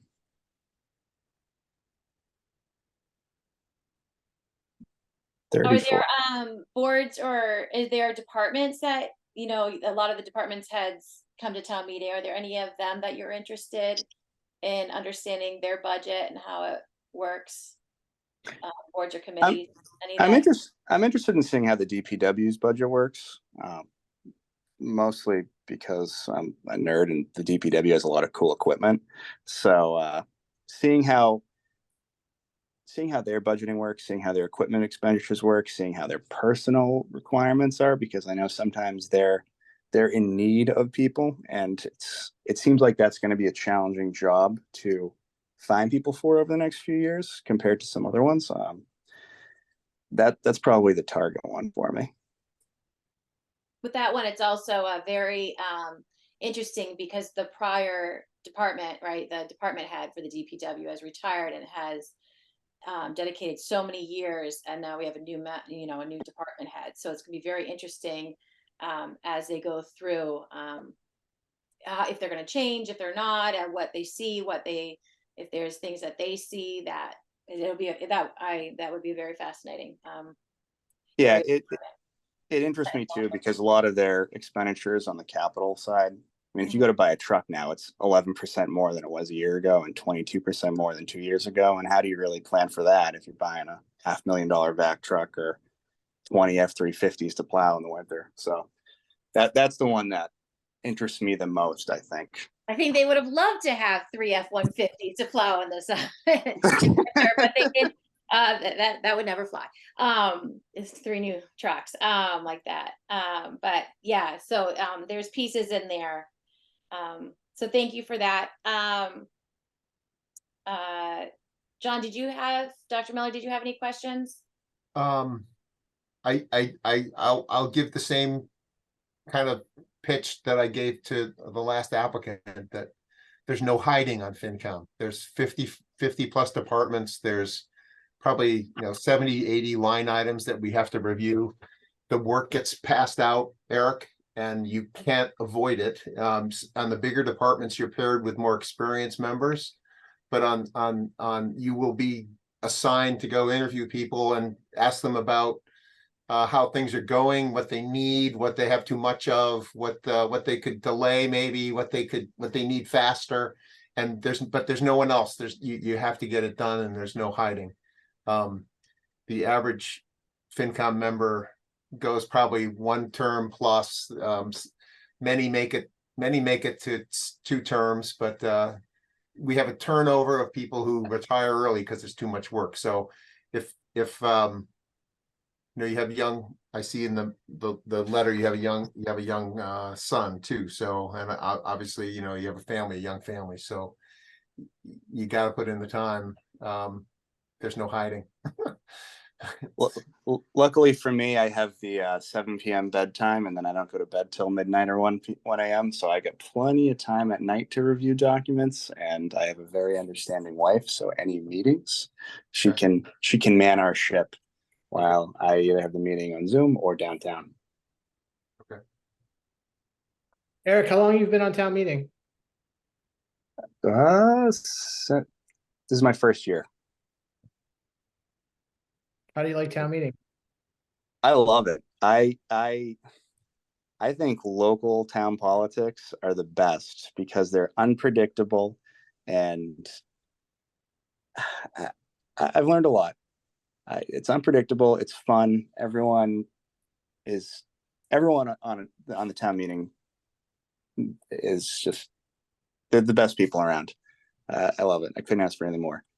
And as someone who at this point is going to DC once a week, it's everything that's good about America is on display during town meeting.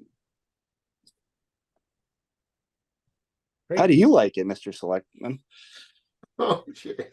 You don't get to ask questions. You don't get to ask questions. What's going on? Well, hey, you said I've got to look out the details, Mr. Miller. So, I'm just looking out the details. Yeah. Well, He's the canary in the coal mine. If I want to continue doing this over the years, if he's liking it, I think that's a great sales pitch. I share your sentiments about our community. It's a great community. And, at the heart of that is our local government, which is, challenging at times, but, exciting as well. And so we, everyone does the best they can. And I think everyone's got the best interest in the town at mind when they work on town issues. So it's a rewarding field. Eric, sorry, Heather. If I could, Eric, you said you lived in Silicon Valley, and it seems like you go to DC once a week. Anything from those experiences living outside of Winchester that you think you could offer for, maybe suggestions or feedback on, how Winchester operates or anything like that? Any experience in any of the local governments, or just even, just staying informed out there or anything like that with those towns, or anything that you could bring to the table? Different ideas, different areas, I guess. Both areas have unique perspectives in how they interface with the world. I mean, DC is pretty much we run the world, take it or leave it. And Silicon Valley is very much always be creative, never stop learning. So I think when it comes to, values you can bring to the town, it's just possibly connecting other people to those two worlds, but understanding that those two areas are very different from Winchester for a reason. And sometimes that's a good thing, and sometimes that's not such a good thing. And I think Winchester's a bit of a jewel that should be treated as such. So it's a tough one because, again, there's a reason why I don't live in DC, and there's a reason why I don't live in Silicon Valley. And there's a reason why I love Winchester for what it is. So that's my view. Great. So, Thank Mr. you. Mari, I do have a kind of, because you talk about town meeting. So in town meeting, the dialogue that occurs is very controlled, right? And the moderator controls a lot of that in terms of how you approach things, what's allowed, what's in line, right? And I'm not perfect, and I've made errors in the past, but in terms of outside of town meeting, those constraints aren't in place. And so when you can see it, sometimes it shows up on the floor of town meeting where there's some disagreements, but it's handled rather respectfully. And so the question I had for you is, as you go through and you're working with, let's say you are working with the DPW and you come into something where there's a disagreement or something, how do you see yourself handling that? without constraints or without that level of decorum that is mandated on town meeting. I think you always just have to lay out the facts and explain whatever the data might present to it when it comes from a fiscal problem. And people get emotional. I've noticed that at all forms of the discussion board. If you're trying to figure out a budget for a program you're developing, and you have to give an electrical engineering department a certain amount of money or a mechanical engineering a certain amount of money, you're always fighting that battle. But I found the best thing you can do is just lay down the numbers, explain them in a calm, cohesive manner, and just try to talk through problems. I've had success for many years doing it that way, and I'm pretty laid back when it comes to the fiscal analysis side of things. It's 8:26. Are there any further questions, Dr. Miller, Mr. Mucci? I have none. Thank you, Eric. No, I have Thank you, none. sir. I've none. Thanks. Sorry about the tech problems. It's okay. My generation is learning how to use the internet. One day we'll get there. Yeah. Thank you, Mr. Tamari, for your interest, and thank you for applying. Yeah, Thank you. Member of And a FinCom. moderator. Appreciate Have it. a wonderful evening. You too. Come on. Goodbye.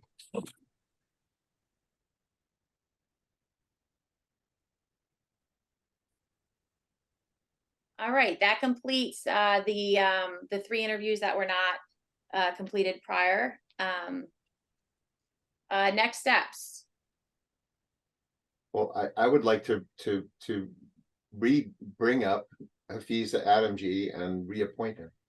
So I have a motion that I made earlier in the meeting that was not seconded and it was deferred. So I would like to reintroduce that motion. I can pull it up. Will you read it into the record, please? Yeah, I submitted it to you and I'll bring it up.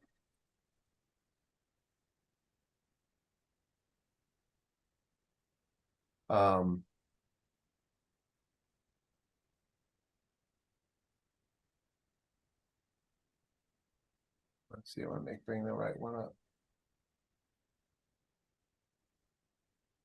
So hopefully everyone could see that. It's quite a simple motion. It's just that you still have it.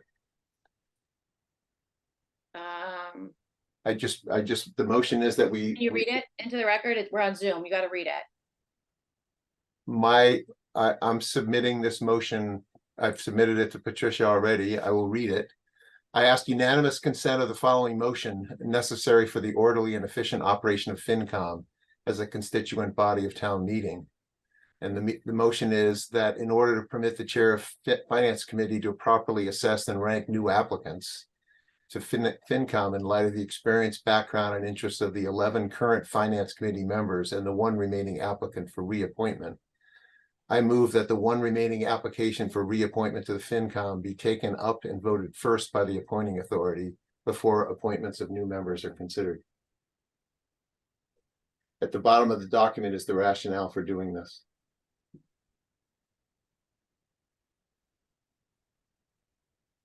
When we pass out the work of the 54 Nope, people, I just wanted to make sure it's in order. It's okay. It's part in bold is the motion. So Dr. Miller's moved that the 1 remaining applicant for reappointment to the Finance Committee be taken up and voted by the appointing authority at this time before appointments for new members are considered. Is there a second? There is not a second. Motion. I'd like to discuss everyone at this point. Yeah, let's discuss it. Okay. Can we discuss this motion? I mean, in the context of discussing everyone, yeah. So Sorry, could we just take it off the screen at this point? Sure. So I can see you guys. Yeah, I would rather look at the motion, but know what each other looks like. When we pass out work, we pass out with there's 70, 80 line items in the budget. We pass the work out to working groups. In the big departments, there are 2 or 3 people in the working groups. We rotate things around the working groups.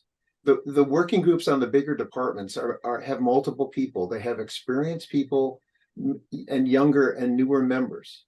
To take Hafiz Adamji off the board is a mistake. He's it hurts us to add to, we have regular turnover, 3 to 4, sometimes 5 or 6 people a year. The committee is not frozen, it's not captured.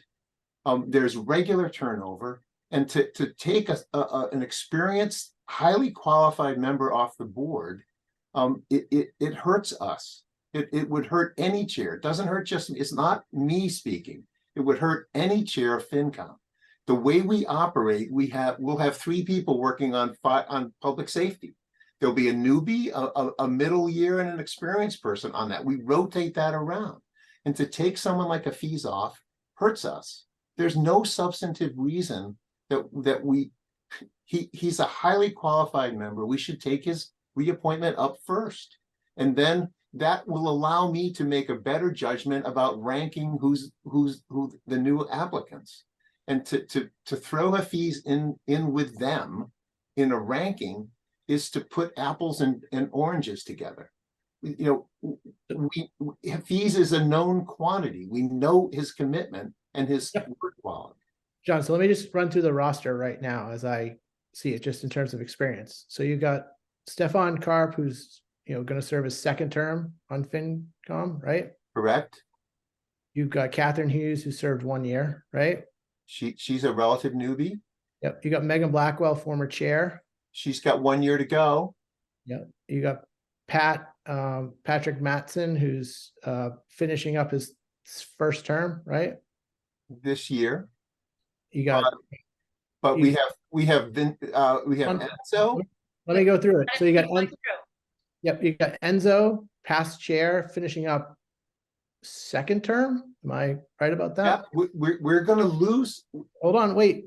You got Me Lynn finishing up 2nd term, Correct. past chair. So you've got 3 past chairs, right? So far, yeah. You got Jeff Calabrese, your vice chair, who's in his 1st term still. In the 2nd year, I believe. Yep. Lauren Herman, who's in her 1st term. Full year. Yep. Derek Ross, first full year. Full year. You got yourself. How many? Is this your 2nd term, John? Yes. Second term. appointed I'm last in my 5th year, but Yep. Yeah, and you got Brian Verneglia, who served. he's with me. He's in the same point at the same. He's 1 year behind me. Yeah, So but he he's also served on the school committee, and then he was on FinCom before that, I believe, right? Yes, but We have 5 previous chairs and current chair. I know, but I don't know what's going to happen, but it is. So John, I just want to go. Sorry, I don't keep meaning to keep it. I just want to go down to the breakdown, just so I understand the current roster. We're done. So We're done. right now, you've got 4. You got 4 females. You got Megan, Lauren, Elin, and Catherine, right? So out of the 15 spots, we have 4 women. Can we Correct? just go away from experience? I thought we were talking about experience. We are. I'm just trying to get the breakdown of Yeah, FinCom. Composition. Yep. Yeah. Then we've got, and then in terms of precincts, we have every precinct represented except One. for 8, right? And Nicole Except for 8. is That's gone. correct. She's 8. So 8. All right. So okay. So we. So and we have, here's the fallacy in your experience argument, Rich. I haven't even gotten to my experience argument. No, yet. no. You've already made conclusions about how many people we have that are experienced. Okay. Enzo, Milan, Megan, they're in the end of their 2nd term. It is rare. I don't know that I haven't spoken to them, but we're not only thinking about this year, we're thinking about next year. So next year, it would not surprise me if some or all of those 3, all former chairs, decided not to re-up. Now, they may decide to re-up, but and I hope they do, but there's a big hole. If we lost those 3, that's a big hole.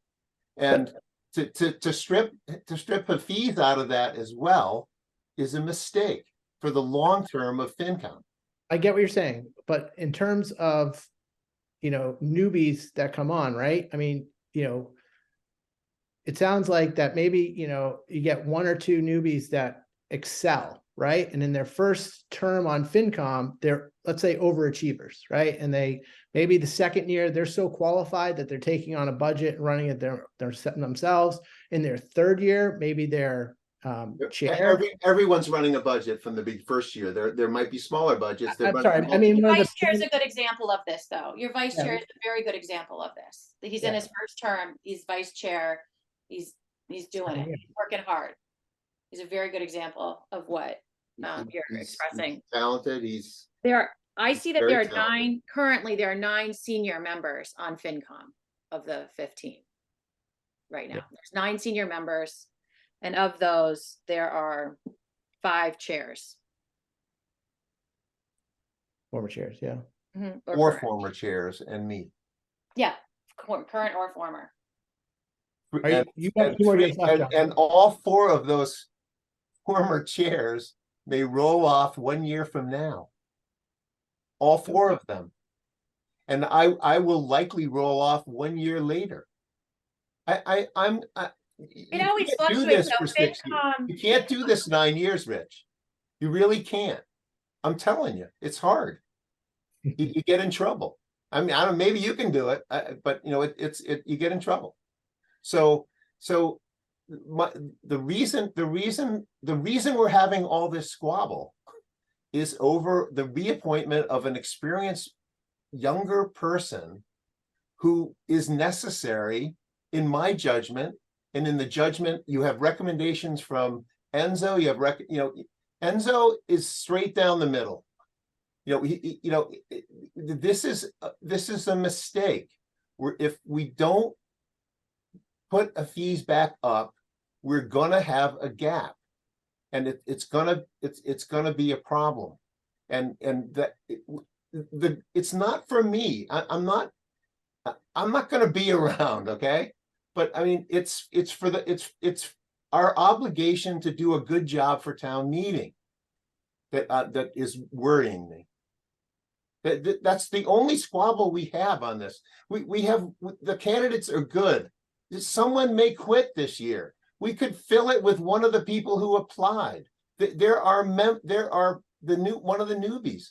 We don't need to do something that hurts the committee now. It will hurt us right now to not take up that reappointment and reappoint him. I understand what you're saying. So, I mean, I think you've said a lot more than that. It made this a little bit more than what you said just now, but I understand what you're saying now. So, I mean, last year we had two openings open up during the middle of the year. We didn't even fill one. We went with 14 people all the way through town meeting. There are openings. It's bad idea to throw away a highly qualified, experienced member of FinCom who wants to re-up for a second term. Right now, you saying we have 4 former chairs. That will change. It most certainly always does. It ebbs and flows. Government always does. It always ebbs and flows from a highly experienced to the more of a younger board. It happens on the select board as well. And it ebbs and flows. It's part of the way that government always is. And I just am not, you talk about leadership and role model, and I'm not there on this individual. I am looking for collaborative people. I am looking for people who really love our government, love the democracy process, and and is interested in collaboration. And I'm not comfortable with them I'm not comfortable with them on capital. And I'm kind of taking the position on, if an individual is not an appropriate fit for a board, for a vice chair, for a chair, they shouldn't be on that entity. Now, I don't Are you talking about someone individually, or are you talking No, about? I'm talking about what I'm looking for in a Okay. candidate. And Okay. so that's what I would like to look at from my own perspective as the moderator, why my role is that's what I'm looking for. And I'm looking for other things other than that type of leadership at this moment.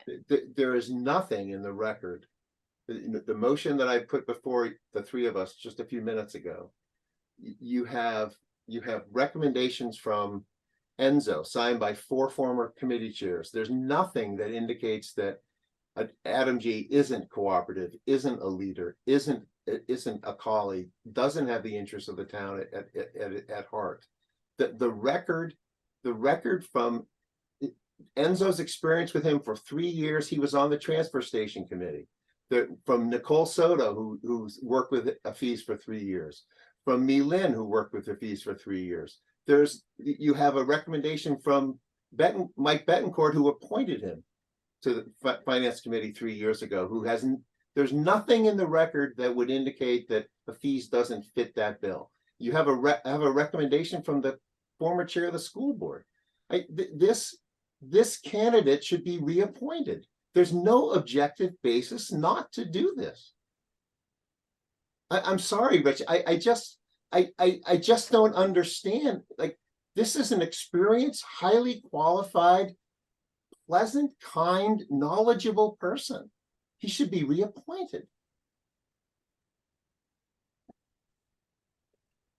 So I get your position, and I can appreciate, the letters that, we've received. But, with those letters, there have been other people who've expressed concerns that have worked with this individual. There have been,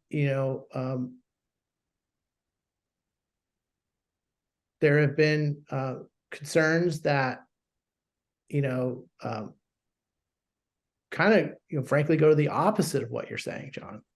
Well, I hear that, but none of those concerns have been voiced to him before us, and he has not been given a chance to respond, which is. I think in his interview, John, in his interview, Heather, correct me if I'm wrong, but my recollection is when it was your turn to ask questions, you said, I just want to provide you some feedback of what I've heard from town meeting members. And you went in to about a 3-minute, dissertation about, what you've heard from town meeting members about, his collaboration, that his attitude, his demeanor, his the way he works with people. And at the end of it, he kind of just didn't say anything. He just, my recollection of that. A couple of seconds later, he said, "Okay, thank you for that feedback." My recollection of that was the moderator did provide a kind of a lengthy statement about what she had heard from people who have concerns, but the concerns were not specific. The concerns were not about, since that interview, there's a former member of the select board has made some pretty crazy statements, to me anyway, that it would be completely out of character for Hafiz Adam G to have said what was claimed. Now, I think in fairness to him, you should give him a chance you should be able to ask those questions. In my second motion, the second motion that I put before you earlier today, which you declined to take up, neither of you seconded, I listed the 3 concerns that the moderator, after the initial interview, voiced to a former chair of FinCom.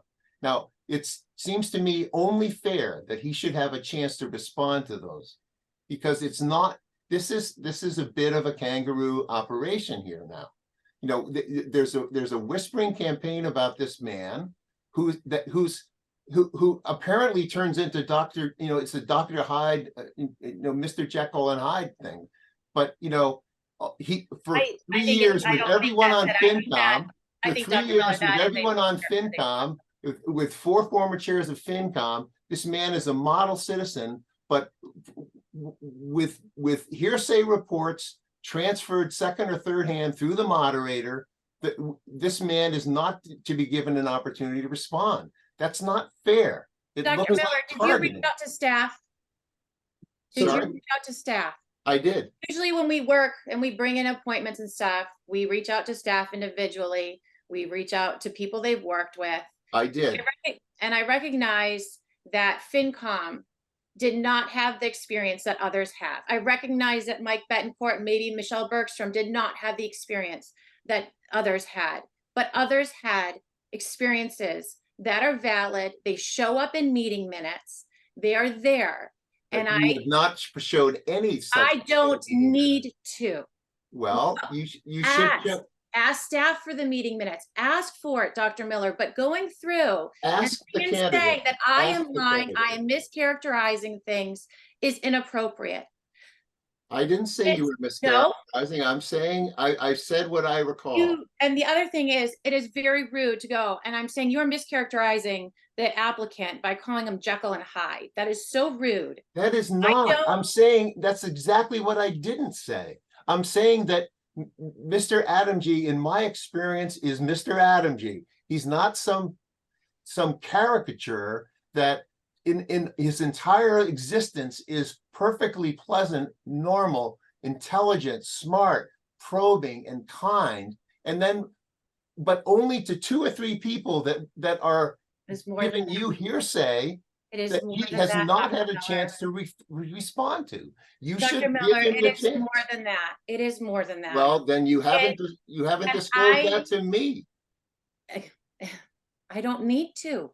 I know you don't. And I don't want to at the same time, because you can call the people that you're. I have called.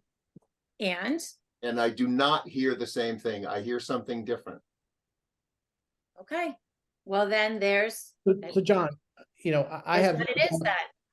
I have no doubt that, Hafiz is an extremely intelligent individual, that he means well, and that, he, in a prior career, I know he's retired now, has done amazing, work in the field that, in the private sector that he worked in. I'm not going to sit here and tell you that he's not a qualified, smart individual. But what I am going to tell you is, my, personal observations, and what, happened, kind of last week, or not last week, whenever we interviewed him, really casts, doubt on, whether he should, be re-upped, in my opinion. And that, starts with, number one, I think anybody that serves on any committee in this town, whether you're elected or appointed, it's not an automatic appointment for life. Okay, it's not. You don't get. No one's saying that. Hold on. Let me finish, John, please. You don't just automatically get reappointed. I think when I first got on the select board, I saw, I was new, and I saw people. It was just automatic. You wanted to be on, great. We're just going to put you back on. And I think that's just a poor practice in general. And I think there needs to be accountability, just like there's accountability for elected officials. In March, if I decide to run again, the voters will get to, we'll get to vote, and there'll be a referendum on how I did in my 3 years. And I think for the fact that we wanted to re-interview this individual and ask him some questions, because we, and I can speak to myself because I've heard these concerns and I've witnessed them to myself. And, I looked at the record, and, it didn't make a lot of sense to me. I think we're completely within our realm to do that. Okay. Number one. In the first interview, Rich, you made no reference to anything that he did that was inappropriate that you witnessed. Not So one. let me get to, so not John, one. so let me get to that. Okay. And this isn't, you know, during the course of this process, okay, I think you may have sent, you know, 50 or so emails. I didn't exactly count, between council and different members of FinCom and staff and, you know, us. You know, and so I've heard everything from, I've got viewpoint discrimination, or I'm discriminating against him because he's an immigrant, to now I'm hearing, you know, that he's an experienced guy. We need experienced people on FinCom because there's to fill a gap. So I've heard it all from you. It's kind of like the kitchen sink approach. No, it isn't. All of those things can be true simultaneously, Rich. So It is hold on. possible. Hang on. Can I finish, please? Yeah, So but when I don't, it's Let him finish. inappropriate. Dr. Miller, finish. Let him finish, please. You can So when comment. I interviewed Huffy's, I had two, you know, real issues that I wanted to address with him. One was his abstention from votes. I wanted to understand why and when he abstained. And his answer to me was that he didn't abstain from votes on capital. And really, I was looking at the capital record. He didn't abstain from votes on capital. Only, you know, if it was a minutes meeting vote, a vote on meeting minutes, and he wasn't present or anything like that.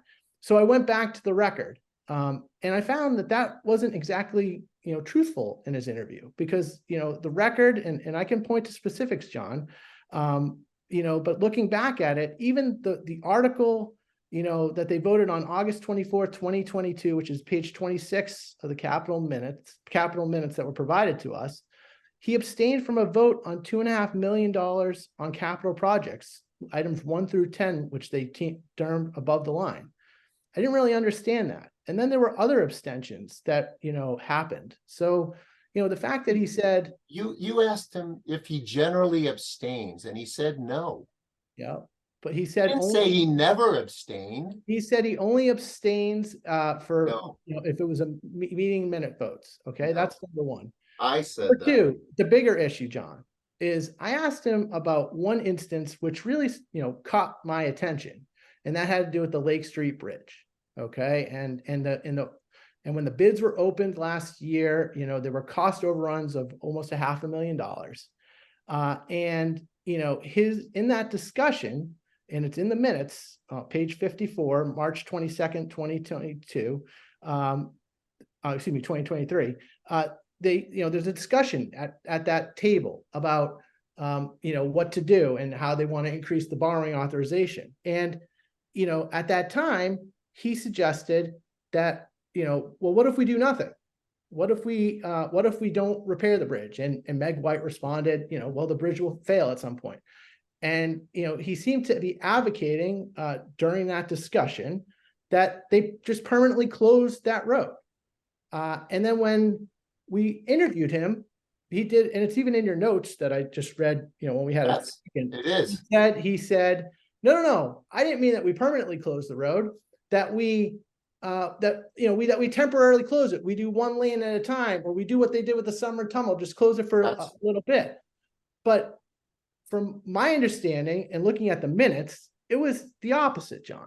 And it was in the recollection of the people that were at that meeting kind of corroborate what the minutes say, that are the official record of that meeting. So, you know, now I'm sitting here and I'm saying, well, you know, what's this person's character? Why are they, you know, why are they not being truthful about their record when I ask these questions? So it's concerning to me. So now I've got questions about, you know, you talk about qualifications, but one of the biggest qualifications for me, and anyone will tell you this about me, is, you know, you always know what I'm thinking, right?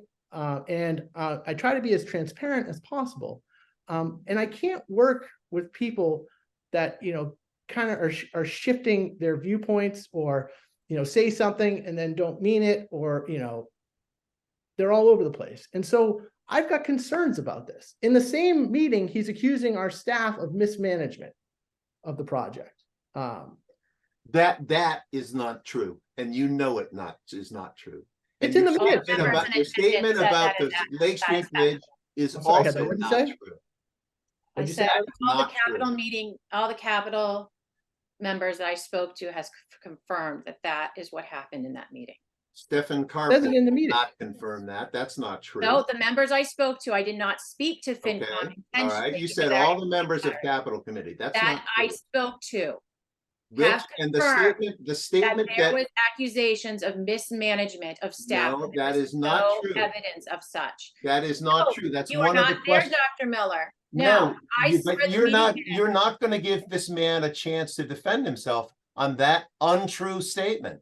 So I asked Rich, and him what you in said our about the Lake, meeting. well, let me finish. What you said about the Lake Street Bridge is also not true, Rich. And Hafiz Adamji completely explained that in his interview. You Well, the can minutes- filibuster about it, but it's not true. Then Both the- of those then the- statements are not true.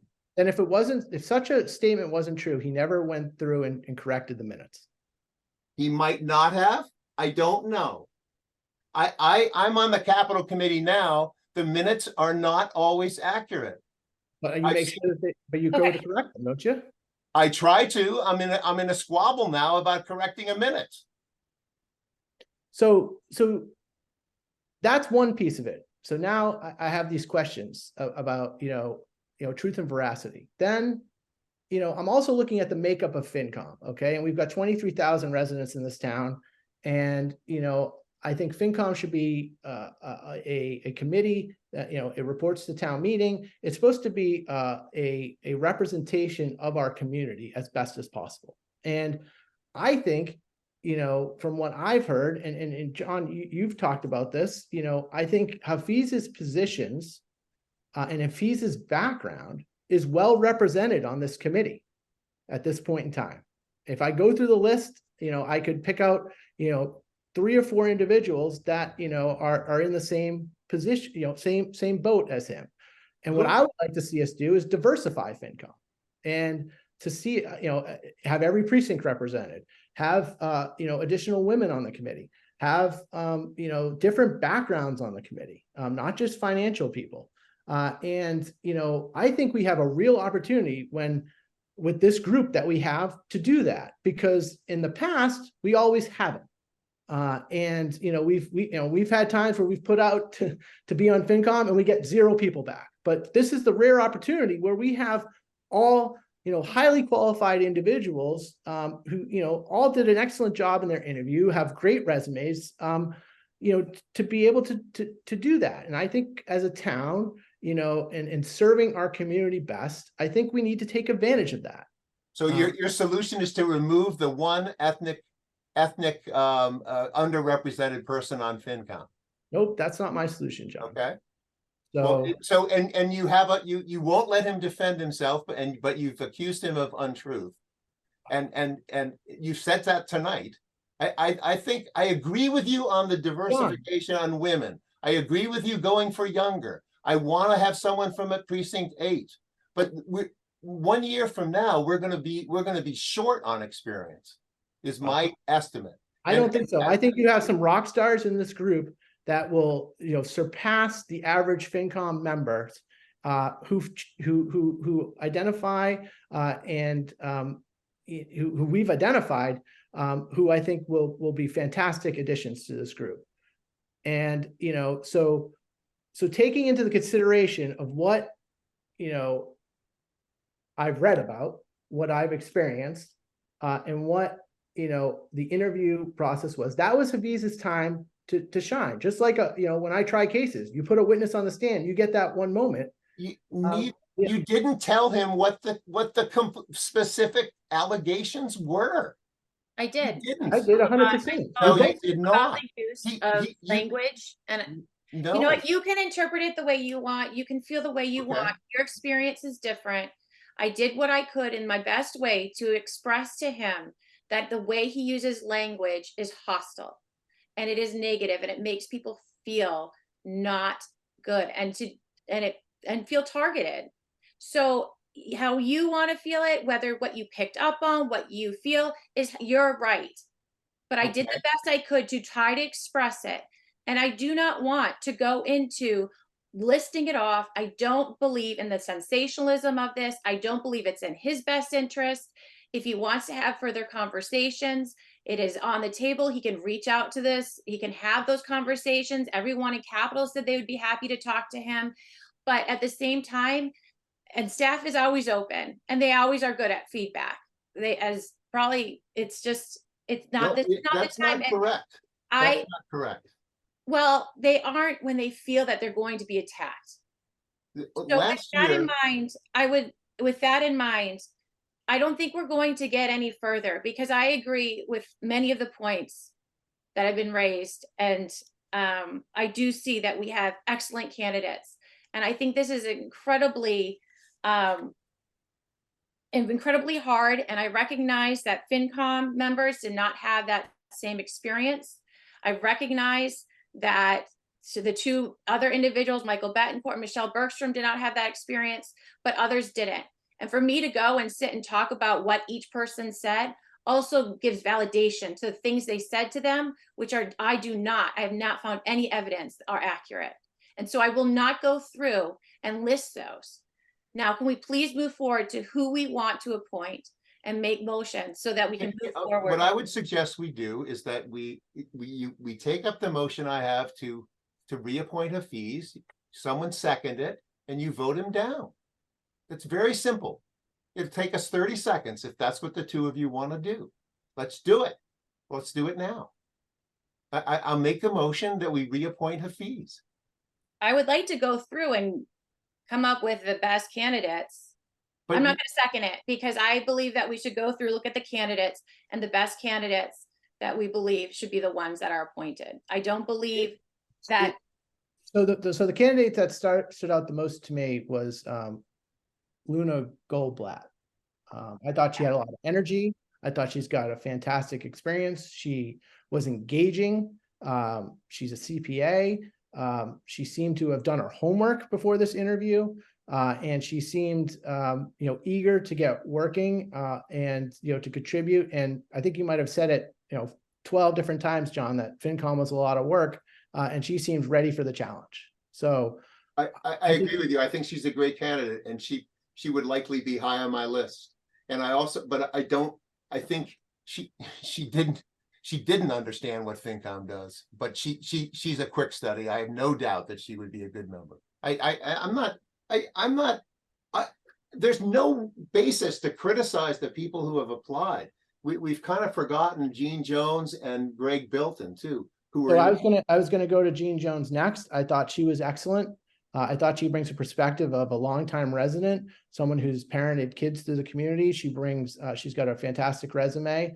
She seems to understand the town. She seems to have perspective, which I think is very important for FinCom and anybody who serves in town government. Is, there's certain goalposts we need to operate inside, and it can't always just be financials. It can't. We have to provide basic services. There's an identity to the town. There's a culture to the town that we have to maintain, and that's going to collide. But you have to have that basic perspective. I always like to think of it as we need to operate in terms of goalposts, and we may have people on one side versus the other side of those goalposts, but we're inside those goalposts, and we have perspective of what the town needs to deliver. And I think she would be a fantastic addition to that. And so she'd be my second candidate. So I would put both of those people on for 3-year terms.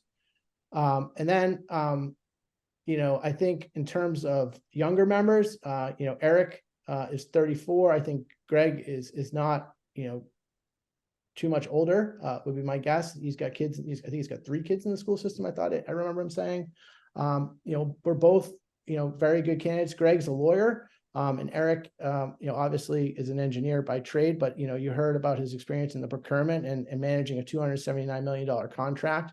So clearly he understands, budgeting and spreadsheets and financial analysis. And he's a long time. He grew up here, right? He knows the town. He knows where we've been, where we're heading, and he's got a vested interest with a 1-year-old child at home. I believe he said 1. So, I think, to me, he's got the edge over Greg Bilton in that sense. I thought Greg, presented very well as an attorney. I'd love to see him get engaged in town government. He can, in different areas. I'm not so sure FinCom would be the best fit for him, but, it diversifies, obviously the different members we have by adding an attorney. I know, John, you're you don't like to admit that you're an attorney, but I think you are the only attorney on FinCom at this point. I've been an engineer for 45 years and I've worked in the construction industry, and I've taught civil engineering. So I am a lawyer, but I am other things too. Yep. And you've also got, I think you said, at our last meeting that, attorneys aren't always the best, FinCom members. So I recognize Try that. to remind myself of that frequently, Rich. Yeah. Well, I mean, typically a lot of us only know how to divide by 3. So, that could be a problem. And then I'm left with Rich Rohan, right? I mean, Rich, he's a veteran. He's been in the town for years. He's been, on town meeting, for over 20 years. He, stays informed. He is almost at every select board meeting or watches every select board meeting. He informs his precinct. He, like I said, I've been at walkabouts with different, officials, that have come to visit, and Rich is always present. He brings that almost that historical knowledge to the group, and certainly has a contribution in that respect. So, I think he represents a population that maybe is underrepresented on FinCom at this point in time. So What's that? Biologists. no, retired empty nesters, living in town, that. I mean, really, I'm one of those. yeah, but you're the only Not one. many, though. There's not many. You're right. We So- need more retired. Can I ask you a question on that? So I go between Eric Damari and Gregory Bilton. The one thing I liked, and I'm interested in your thoughts on this, is that Bilton has experience with MSBA, has experience with bonding, and not, besides Brian currently, Vernalia, who was on school committee, who worked through that while they built VO under his leadership, I believe. But no one on FinCom has MSBA, the bonding, and the other pieces of it. So that's why he I rose do. I do. higher. He rose higher than Eric Damari did for me, just because he had that experience. And this, I guess, John has it. But I did think that was beneficial. But at the same time, Eric also represents a different group that's not actually on FinCom, too, and demographic between the two of them. So The bonding issue is the bonding questions are jealously guarded by the town manager and by the assistant town manager, Mark Toogood. So they have a modeler that does all the financial analysis for the bonds that you know them, Rich. They're down on Canal Street. I forget the name of it. It's like Hilltop or something like that. But the bonding stuff just comes to us. It's not, we might ask for, hey, give us soon a couple different borrowing rates, but that's it. And so the bonding is not a big issue for FinCom, except for the overall dollar of the debt. Who was advocating in town government about looking at moving out of our bonding agency? I thought that there was some of that was coming out of FinCom. No, that was coming out of a former select board member. Change who is doing the AAA bonding. No, Well, that's his different. statement was if we lose the AAA bonding from one entity, we'll just go to the other. But I don't. As a select board member who was pushing for that. Former select board member. It didn't come from That's a FinCom. different- We're I mean, not. I thought it was on FinCom's agenda. And No, that it was we're not discussed. in that game. We're not really in that game.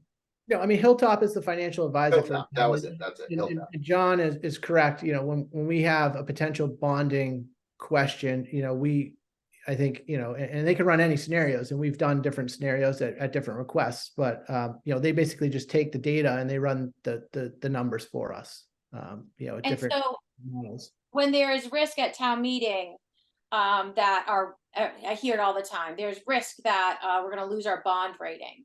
How does FinCom analyze that and be able to make that statement? Well, we hear it from Stacy, and we hear reports from Moody's, when they come in to visit with the town manager and the assistant town manager and Stacy. But no one in town hall wants FinCom to be meeting with Moody's or S&P. No, I just. Because we're gonna screw it up. So we don't, so we're not, what we hear is that we can go look up on what the Moody's standards are for AAA, AA, you know, et cetera, et cetera, et cetera. And there are a bunch of tests. So what we had to have done from time to time is analyze how close we are in terms of what's our overall debt as a percentage of our operating income. And how close are we to some trigger in some published standard by Moody's? But we don't go talk to Moody's because I'm not saying you do. I'm saying you're No. analyzing it on behalf and looking at what's given to you. So I guess if FinCom doesn't do any work looking at, then really the questions regarding our risk of bonding should always go to the comptroller. well, no. Okay, Our then job, you our do job. work with bonding, so no. that you do some analysis with bonding. 'cause you can- No. It's a misconception about what our job is. Our job is to look at what we get from Stacy and with the reports we get from Stacy, and we try to do, okay, does this hang together? And we might do an independent test, like how close are we to some change? So, but we're not redoing what Stacy's doing. So We're would just it be commenting on beneficial for that work to have someone with bonding experience? Not really. It's like, you know, I've represented bonding companies and I understand. You know, it's not a, Stacy's got that. It's very rare that we, when we almost lost our AAA last year, we were pushing up a couple of the tests that would have kicked us down to AA. So Calabrese, who understands this field, checked what Stacy had given us, and it worked out. That's all that happened, but it's not a big piece of what we do. So, So that was my so- question because you're going mooched back and forth between those two, and that was why I was asking about. Yeah, I mean, I think, you know, Eric and Greg, you know, I mean, I think, you know, quite frankly, you're kind of splitting hairs between the two. I mean, I think they're both, you know, they represent a demographic that, you know, I think is needed on FinCom. They have different experience outside the financial realm. And you know, I think Eric, you know, to me only might have a little bit of an edge, but it's very little over Greg to me, only is because, you know, we don't have that person that grew up in town kind of representation on FinCom, but I don't know how important that is, to be quite honest with you. So I kind of go back and forth, and, you know, if you ask me 10 times, I probably, you know, find, you know, 5 times to put Eric on and 5 times to put Greg on. So, you know, I just hope, you know, it's great to recruit, you know, new people to get involved in government. And I hope, you know, if we don't put them on, you know, or put both of them on, then they find. As I said before, we'll have an opening in the next 8 months, I bet you. We always do. Apply. But I'm definitely, I can tell you my definites are Luna and Jean for 3-year terms. I could see maybe Rich Rohan on the 1-year term and see, you know, if he likes it, if it's something, you know, that he connects with, just to, you know, to have that demographic represented. And then I could go either way on Eric and Greg. And, you know, I appreciate Havis's service to the town. I mean, anybody that serves, as John, you've pointed out several times tonight, it's a lot of work. And Haviz certainly, you know, did that work. I just, you know, I think, you know, we have a real opportunity here to diversify FinCom. And I also think, you know, that I have concerns about just, you know, what I've, you know, personally experienced with the fees. And I get it. I mean, I understand others have different opinions, and they're certainly entitled to that. So tough call. Can't we just vote whether or not to reappoint a fees and then move on? It seems like you have the 2 votes to say no. Can't we just do that? I just wanted to go and talk about the candidates and This is the way I wanted to do it. This is what I want. I can be outvoted. You can outvote me, but this is what I wanted. I'm having trouble ranking. I'm gonna put Hafiz first until I know he's off the board. He's the most important person to any FinCom chair. He would be, if Neelan were sitting here, it would be Hafiz number one. If Megan was sitting here, it would be Hafiz number one. If Enzo was sitting here, it would be Hafiz number one. If Nicole Soto was sitting here, it would be Hafiz number one. So I'm having trouble ranking with him on the board. I think he should be reappointed. Apparently you two don't. But can we just vote and move on, and then I can do my ranking?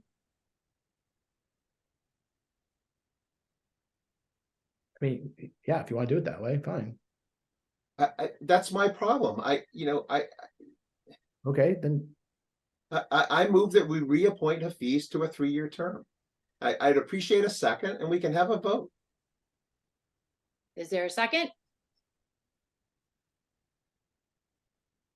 no. There is no second. Is there another motion? I'm mystified by why the two of you, neither of you can second that, and then we vote Hafiz no. If it's 2-1, I've lost in a fair and an open way. And what you're doing now, This is how boards Well, work. what either you're support doing or now you is you're don't. breaking something that has been in place for many years. You're breaking it, and you shouldn't do that. It's There not are members wise. of FinCom that have not been reappointed. Yes, there have, but never with applied and have not- this kind of support ever. So I'll make a motion that we appoint Luna Goldblatt and Gene Jones to 3-year terms. Is there a second? I will second that. Discussion? Roll call vote? You're making it very difficult for me to rank people with a fee still on the board. And you won't take up a motion to take him off. John, if no one seconded your motion, I would, infer that, he's, not a top candidate. That I can infer that the two of you think he wouldn't be in the top 4. You can't, Is that fair? Yes. Is that fair for you, Heather? Madam Moderator, that he's not in your top 4? he's not in my top 4. Okay, that's good enough for me. I'll vote for that motion. Yes, I'll second that motion. All right, so the motion is to appoint Dr. Luna Goldblatt and Miss Jean Jones to a term of 3 years to the Finance Committee, starting in the 2023 year.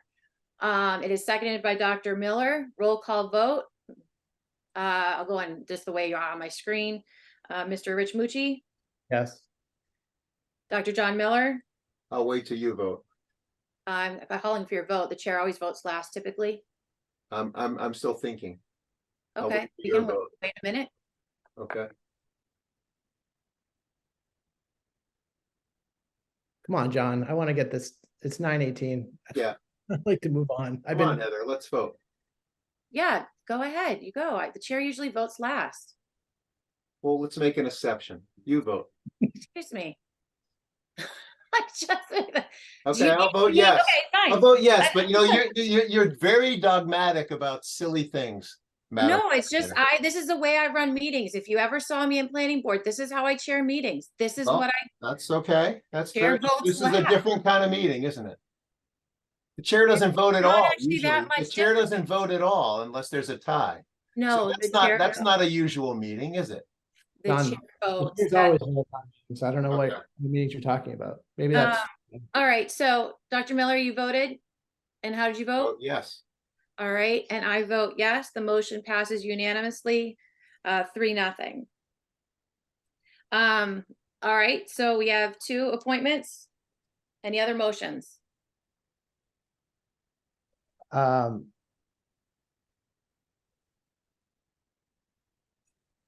I'll move that we appoint Rich Rowan to a 1-year term on FinCom. Is there a second? I'll second that. Any discussion? Nope. All right, I'll call the vote. The motion is to appoint Mr. Richard Rowan to a one-year term on the Finance Committee. Roll call vote, Mr. Rich Mucci, Yes. Dr. John Miller, Aye. and I vote yes. Motion passes unanimously, 3-0. 3-0.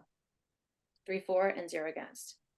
All right, so that leaves one seat remaining. How would we like to proceed?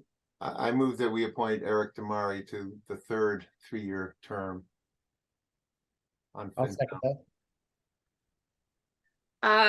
The motion is to appoint Mr. Eric Damari to a 3-year term for the Finance Committee starting in the year 2023. It has been moved and seconded. Any discussion? Roll call vote. Mr. Rich Mucci, Yes. Dr. John Miller, Yes. and I vote yes. The motion passes unanimously, 3-4 and no against. I believe that concludes the work before our appointing committee. And at this time, we can adjourn. Is there a motion to adjourn? Motion to adjourn. Is there a second? I will second the motion to adjourn. Roll call vote. Mr. Rich Mucci, Yes. Dr. John Miller, Aye. and I vote yes. Motion is adjourned. Thank you so much to the public who sat and watched the meeting and participated. I look forward to seeing a lot of, I see there's town meeting members and FinCom. I look forward to seeing your work at town meeting. Thank you both. Thanks, John. Thank Thanks, you so Heather. much for your time and Thank you. commitment to our I'm government. sorry for, I am sorry for the kerfuffle. I didn't want it. Okay.